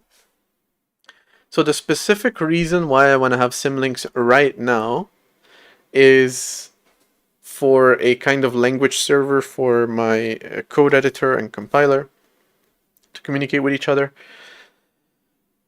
Long-term project, but yeah. Where essentially you have something like /language, a directory, and you specify the language that you want to talk to, and then you have this folder. You bind your project to this folder, and then you can, well, it can access the project with this path, and it automatically resolves to your project's main.c file. But also, you want to get the syntax for, or syntax highlighting for your file, then you just call this, which again automatically resolves to your project's main.c file, and on top of that applies a transformation to it, which is the syntax highlighting. So that's why symlinking is going to be useful in this case. Also, other things such as I have technically a symlink right now, very hacked together. I essentially just have a module defined twice because I used to have /shared, which is actually now /home. But a lot of applications still talk to /shared, so for the time being I have both. That's another useful thing. Though, frankly, that's just me kind of being lazy. I could just change it. But that's another reason for symlinks. And like in Linux, the reason that this is symlinked is this actually lives inside of here. And this entire folder is shared with QEMU so that my system can also access it. And then I have a symlink to the root directory of Linux for convenience, but you can also access it from inside here.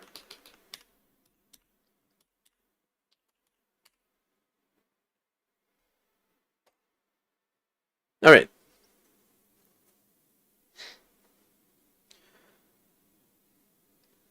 So, all right, I'm able to run a special read, write, and whatnot functions onto the file system whenever I open special files. But I also need to have links. I need to have symlinks. I need to have aliases, all that stuff. How do I do that? I don't know.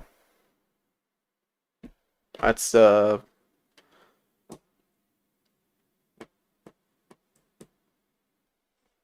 like how to actually reference the original file. Do I probably just want a file handle? No.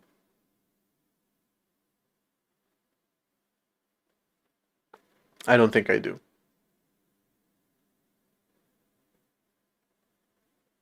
Well, maybe. I don't know.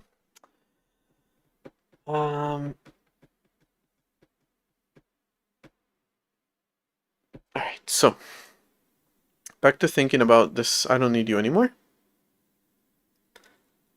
This virtual file system stuff, right? I want to do that language, languages, or language C src points to home projects code this. Or actually just any project, right? Proj. And with file system isolation, I don't even have to do anything. Well, no, it should be a little bit more complex than this, but this works. So I want to open the file, I want to read the directory, I want to read a file, I want to close, write, truncate, do operations on the file. The point about this is that open uses a path and produces a file descriptor. Read directory opens the path and just produces a list. Literally just strings, nothing else. Read, write, truncate, all of those use a file descriptor and they just produce information on whether it worked or not. So translation kind of needs to be done twice. Because when I want to open, well, no, not twice necessarily. Just once? But no, twice. Yeah. When I go to this file, and I open this file, I want to be able to open this file instead.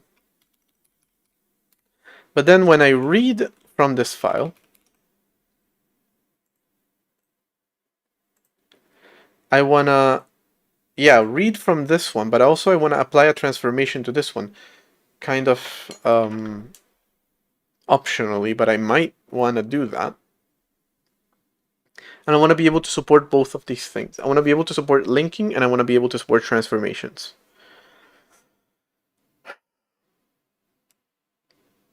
So I think that this should return a file descriptor, and this one should return another one, linking this to this.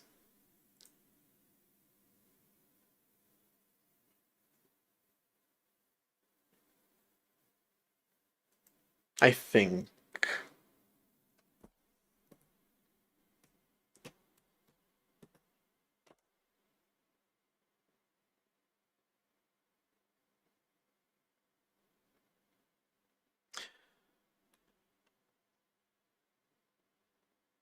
Yes, probably. So opening this file will resolve the path, as in this actually points to this. So this is the file that you're really going to open. So you're going to talk to this module, which is home, You're going to ask it to open this file for you. It's going to give you a file descriptor. You're going to hold that, and you're going to open your own file descriptor which points to that one.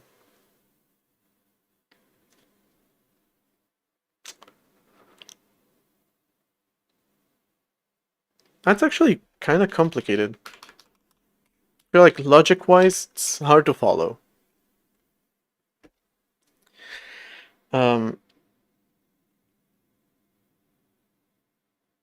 Might as well try. Wait, come to think of it.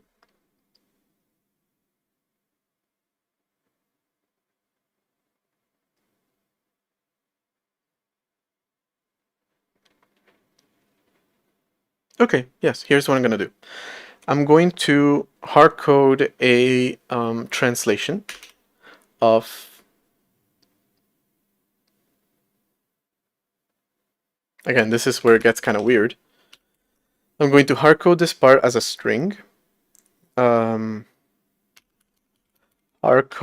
translation of a path that I receive.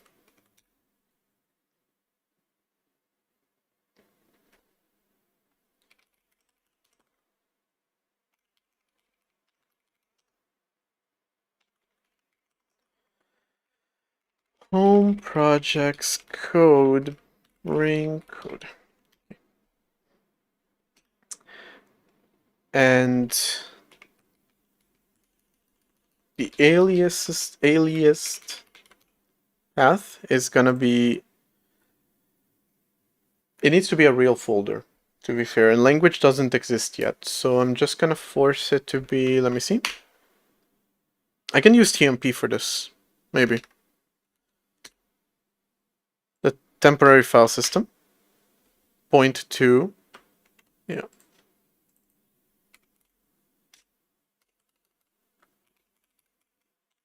Alias test. And then if path str start, if path starts with aliased path, then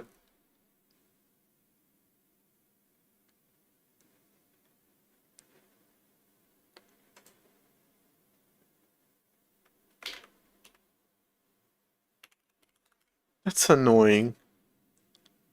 Why are you complaining about different, whatever.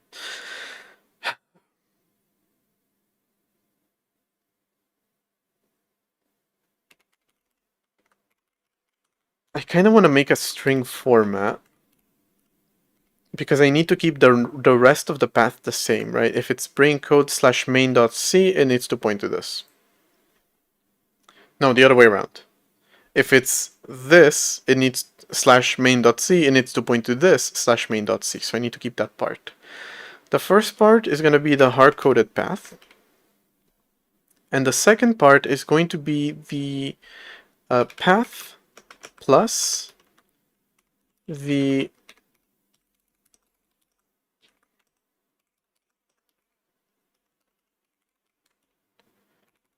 size, and I kinda just want to return that, and I don't care about leaking memory because this is just a shitty little hard-coded test. And if that's not the case, you just return the original path. That's not going to be a problem. You have to cast it to, well, no, hold on. Make it const. All right.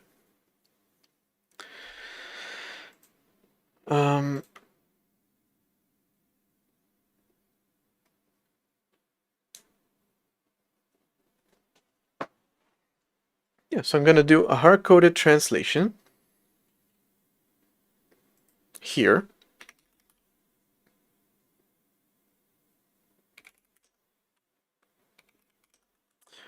Is it here that I want to do it?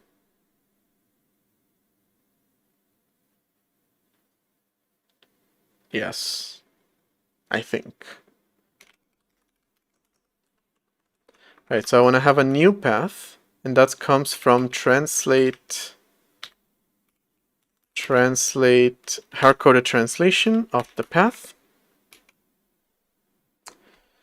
Hello, Mustafa. I U4NJ097 followed your channel.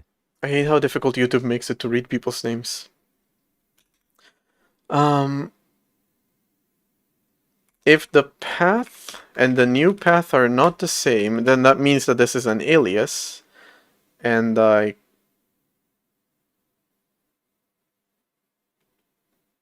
kinda need to just forward this to that.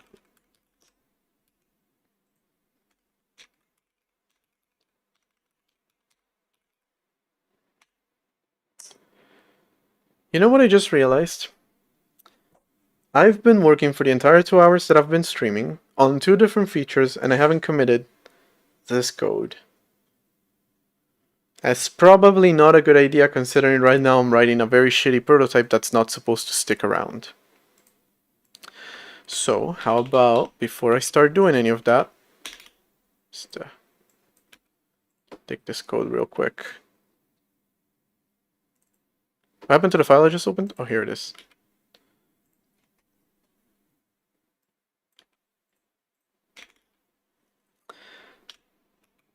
Just gonna very quickly get rid of all this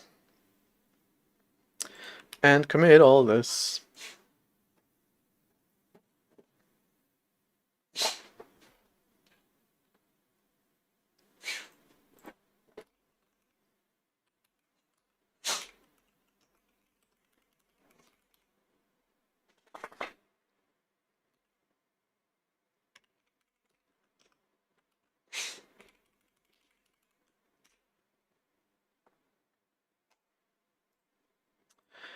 And also get rid of that. That doesn't matter. Keep that. Yep. And get rid of these.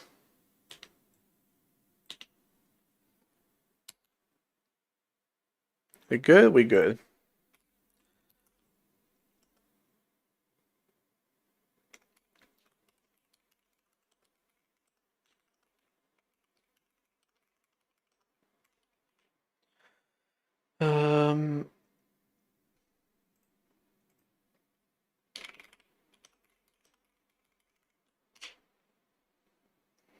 Okay.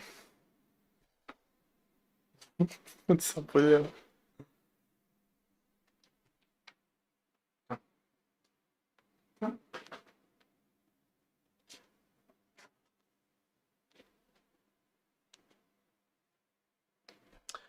Yeah, you should be able to get my repo. You do command kit. Alright. I brought the miniature cow over.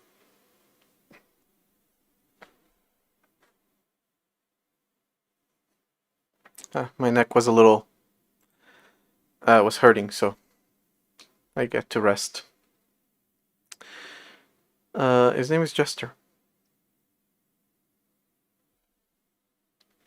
Alright, now that I did that, I can bring this code back. Doing what is this called? I'm doing, I know the name of this thing. Version control by copying and pasting. The way our ancestors used to do it. It's not a cat, it's a cow. Look at it. Black and white with spots. It's a cow. I'll make the rules. Alright. So if I did everything correctly, which most likely I did not, I should be able to go to temp alias test, and that would take me to this folder. Will it actually? Probably not. But we can try. That is if TMP has virtual file system support, which I'm not sure. Do I like Labubus? Only this one. It's a bit of a stinky Labubu, but yeah. I think he wants to get down. Hold on. Wait.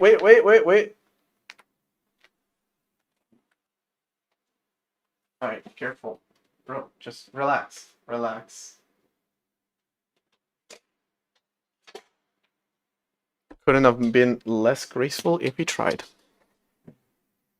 He's 6.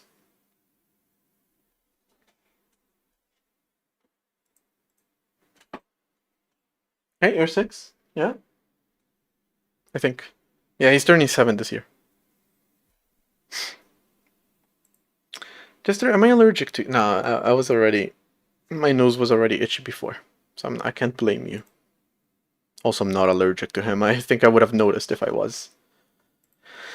Alright, so I'm going to try to access a file inside of this folder and see if that does anything. Well, no, I need to implement more stuff before I'm able to do that. I need to be able to at least read from the file, otherwise... Yeah. Because I'm actually not returning any kind of thing here. No, but maybe it'll work. Oh, I'm gonna try. Let's see if it works. Probably not, but let's see if it works. Alright, so... Whenever you want Z, code editor. Funnily enough, code editor, we're going to try to open your own file, but this time instead of doing it through here, see what I mean when I say I used shared instead of home, because I just made the change recently? TMP alias test. Is that what I called it? So I expect TMP alias test / main.c to redirect me to this thing / main.c. Now I don't need to recompile. Yes, I need to recompile this thing. Multiple definitions of hard-coded translation, because this is a header file, so you need to be static. Static. Alright. Do we have aliases? No, that's gonna be a no. That is going to be a no. But again, that doesn't mean that what I wrote doesn't work. I think I just didn't write enough code. Right, so let me see. First off, did you do the translation accurately? Seems to be a link to this.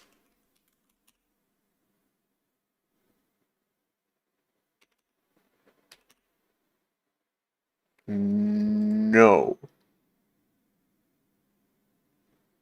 Well, I think this should be reloading the operating system, so I shouldn't have. No. Alright, let me put another print here. I'm still not entirely sure that this is even being triggered. Yeah, sure, that actually works. I don't need to log anything important here. Just accidentally press a couple keys and that's enough. Yeah, that works. Alright, so it's not working.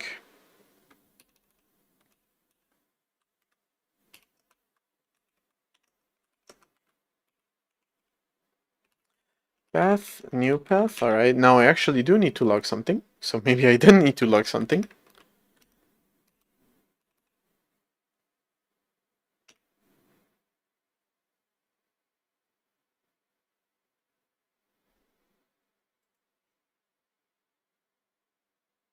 I understand what the problem is. I'm a little bit confused by these. The empty ones. Oh, they're root directory accesses. Okay. Yeah, I forgot one thing. This isn't going to be an access into TMP alias test. The TMP part has already been taken out. Just alias test. That's already been resolved, so we don't get that part of the path. Seems to be a link. Points us to... That's wrong. Like that.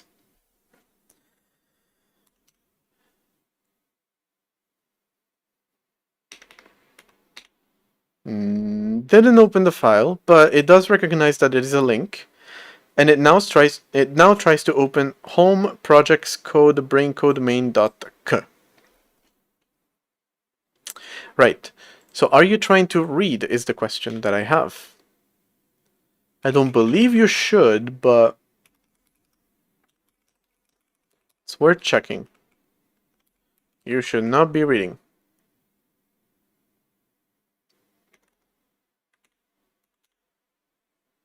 Shouldn't be reading. Didn't I just say you shouldn't be fucking reading? Brother. The reason.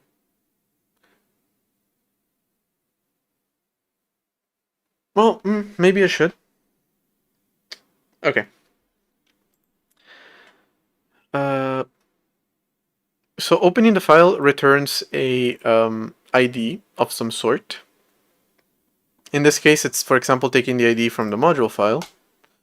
But the ID is local to the module, which means this here can be ID 3, but this file system can have its own ID 3, and we're not translating at any point.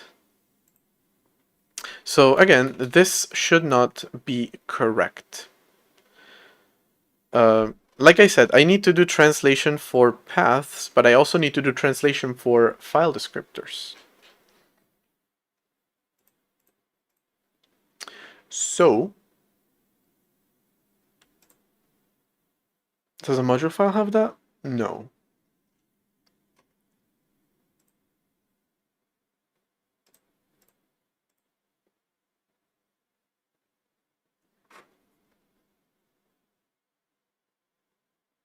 No, OpenF.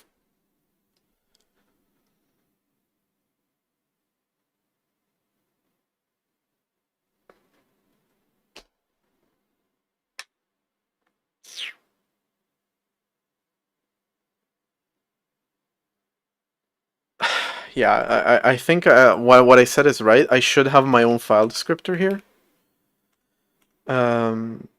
Alias file descriptor, which is going to be empty. And we're going to pass this one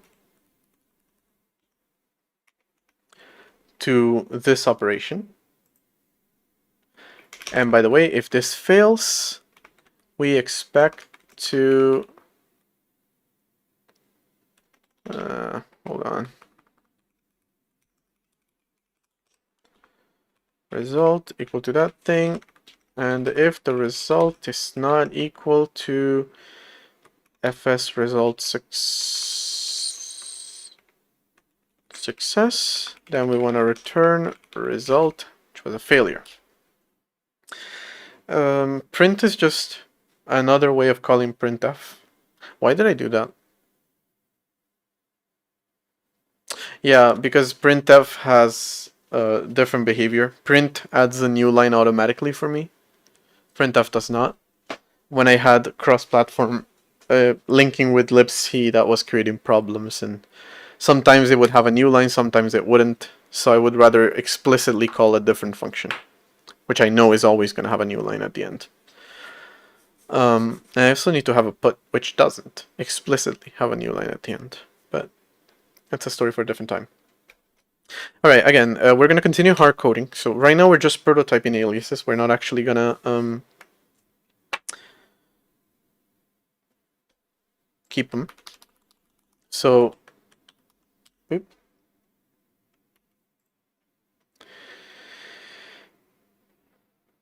alias file ID.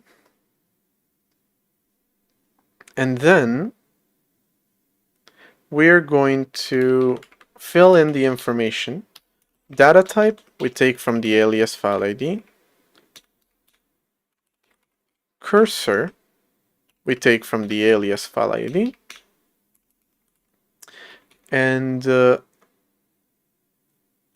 size we take from the alias.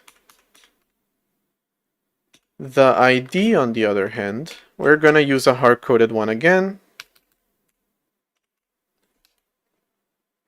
When in reality, we should be having a whole system to like handle, you know, these and these dynamically. Now, if file descriptor ID is equal to 666,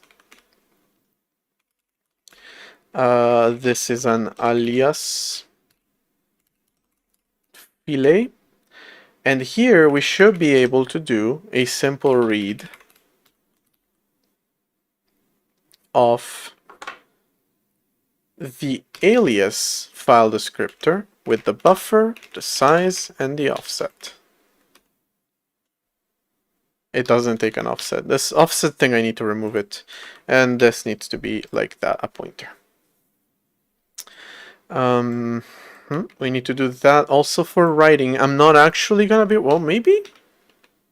That's worth checking if we can also write. Write, same signature, but this is const. Stat takes a path. So that's a different story. We have to do the original translation that we were doing in the other thing, but hopefully we can get away with it, with not having it. They complain about multiple definitions. Forgot to static it.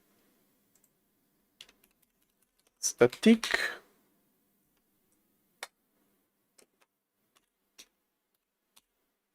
Nope.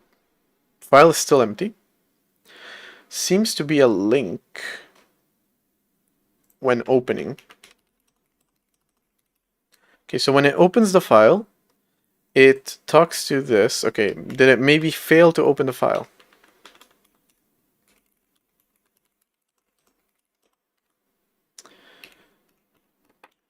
That's first thing we need to check.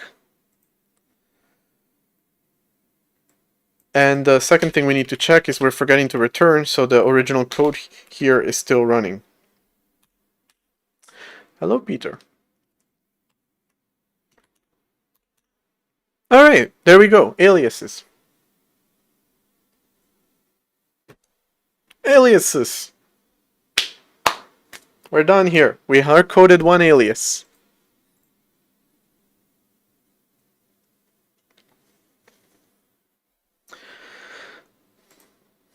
That was simple enough to do. Alright, so what happens when you have an alias? Inside of a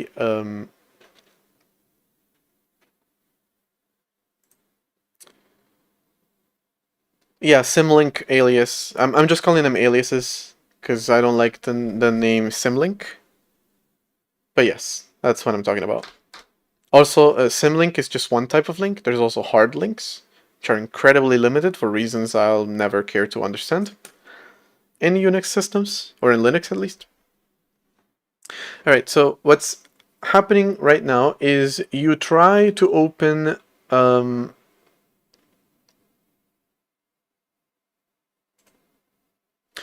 tmp alias test main.c, and tmp has actually, hold on, it doesn't have to be tmp, it can be any directory I want as long as it implements this.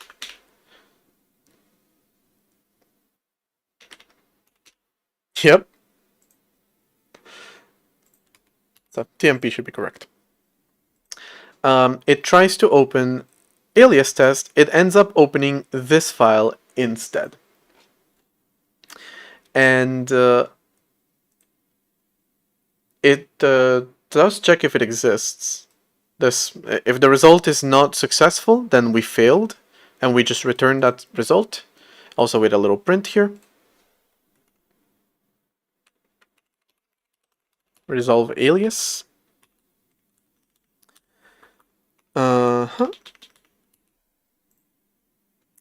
If instead we succeed, what we do is we have our own file descriptor to point you to the alias. And that should be handled by this, frankly. All of this code isn't even going to be necessary once module files support linking directly. Right now they don't, so for the time being, they just do this. And then this file descriptor, hard-coded number. Whenever you're talking to this file descriptor, in reality, you talk to the aliased file descriptor. Simple, easy. Just like that. And I also implemented it for write, so of course the next question I have to ask myself is, does that actually work? And we just saw that it even works when instead of being TMP, it's theme. So, oh, that cursor is not correct. Oh, that cursor is so not correct. So, let's just insert some new lines and ignore that. Save Linux. It works. We can save to the file as it is aliased. Cool. We think we're saving to this file, but in reality we are opaquely writing to, well, this file. Which, funnily enough, itself is an alias, so both this file is just being linked all over the place. It's having an identity crisis, because Linux has a symlink to it, and my system has a symlink to it. So that's great.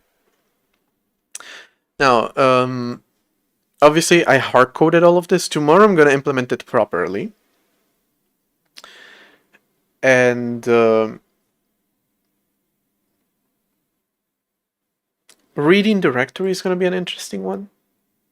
But if I implement it properly, if I do it right, it should be possible to even not need most of this code that I have here. It should be kind of transparent.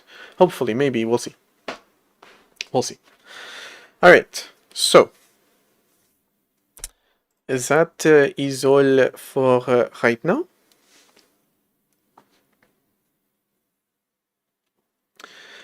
I think it should be pretty easy, pretty simple, pretty nice, even, to implement this kind of stuff. In an easy way, in a simple way. And again, my file system just keeps getting more powerful as we speak. Well, not as we speak, because right now nothing's happening, but overall. Alright, so I'm not going to commit this code, obviously. ID 666 is just going to stay between us. But aliases, they exist. And they're not even in the kernel, funnily enough. It's all in user space. Because this, well, ish. Because the file system itself is not in user space, but I could move it to user space. That's another thing I kind of want to be able to do soon enough.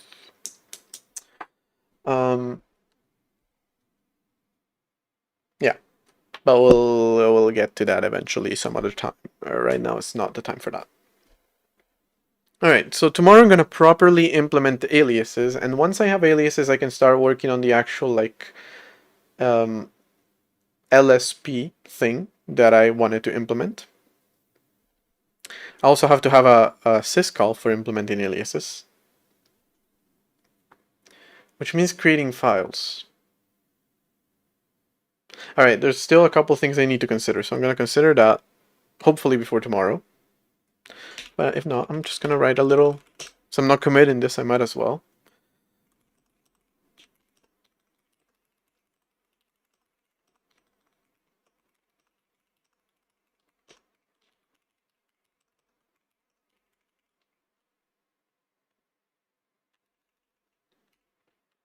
I think we're going to need to have file creation in order to support bindings, because an alias is essentially just a file that points to another file. So we'll need to create that file once I actually create the binding syscall.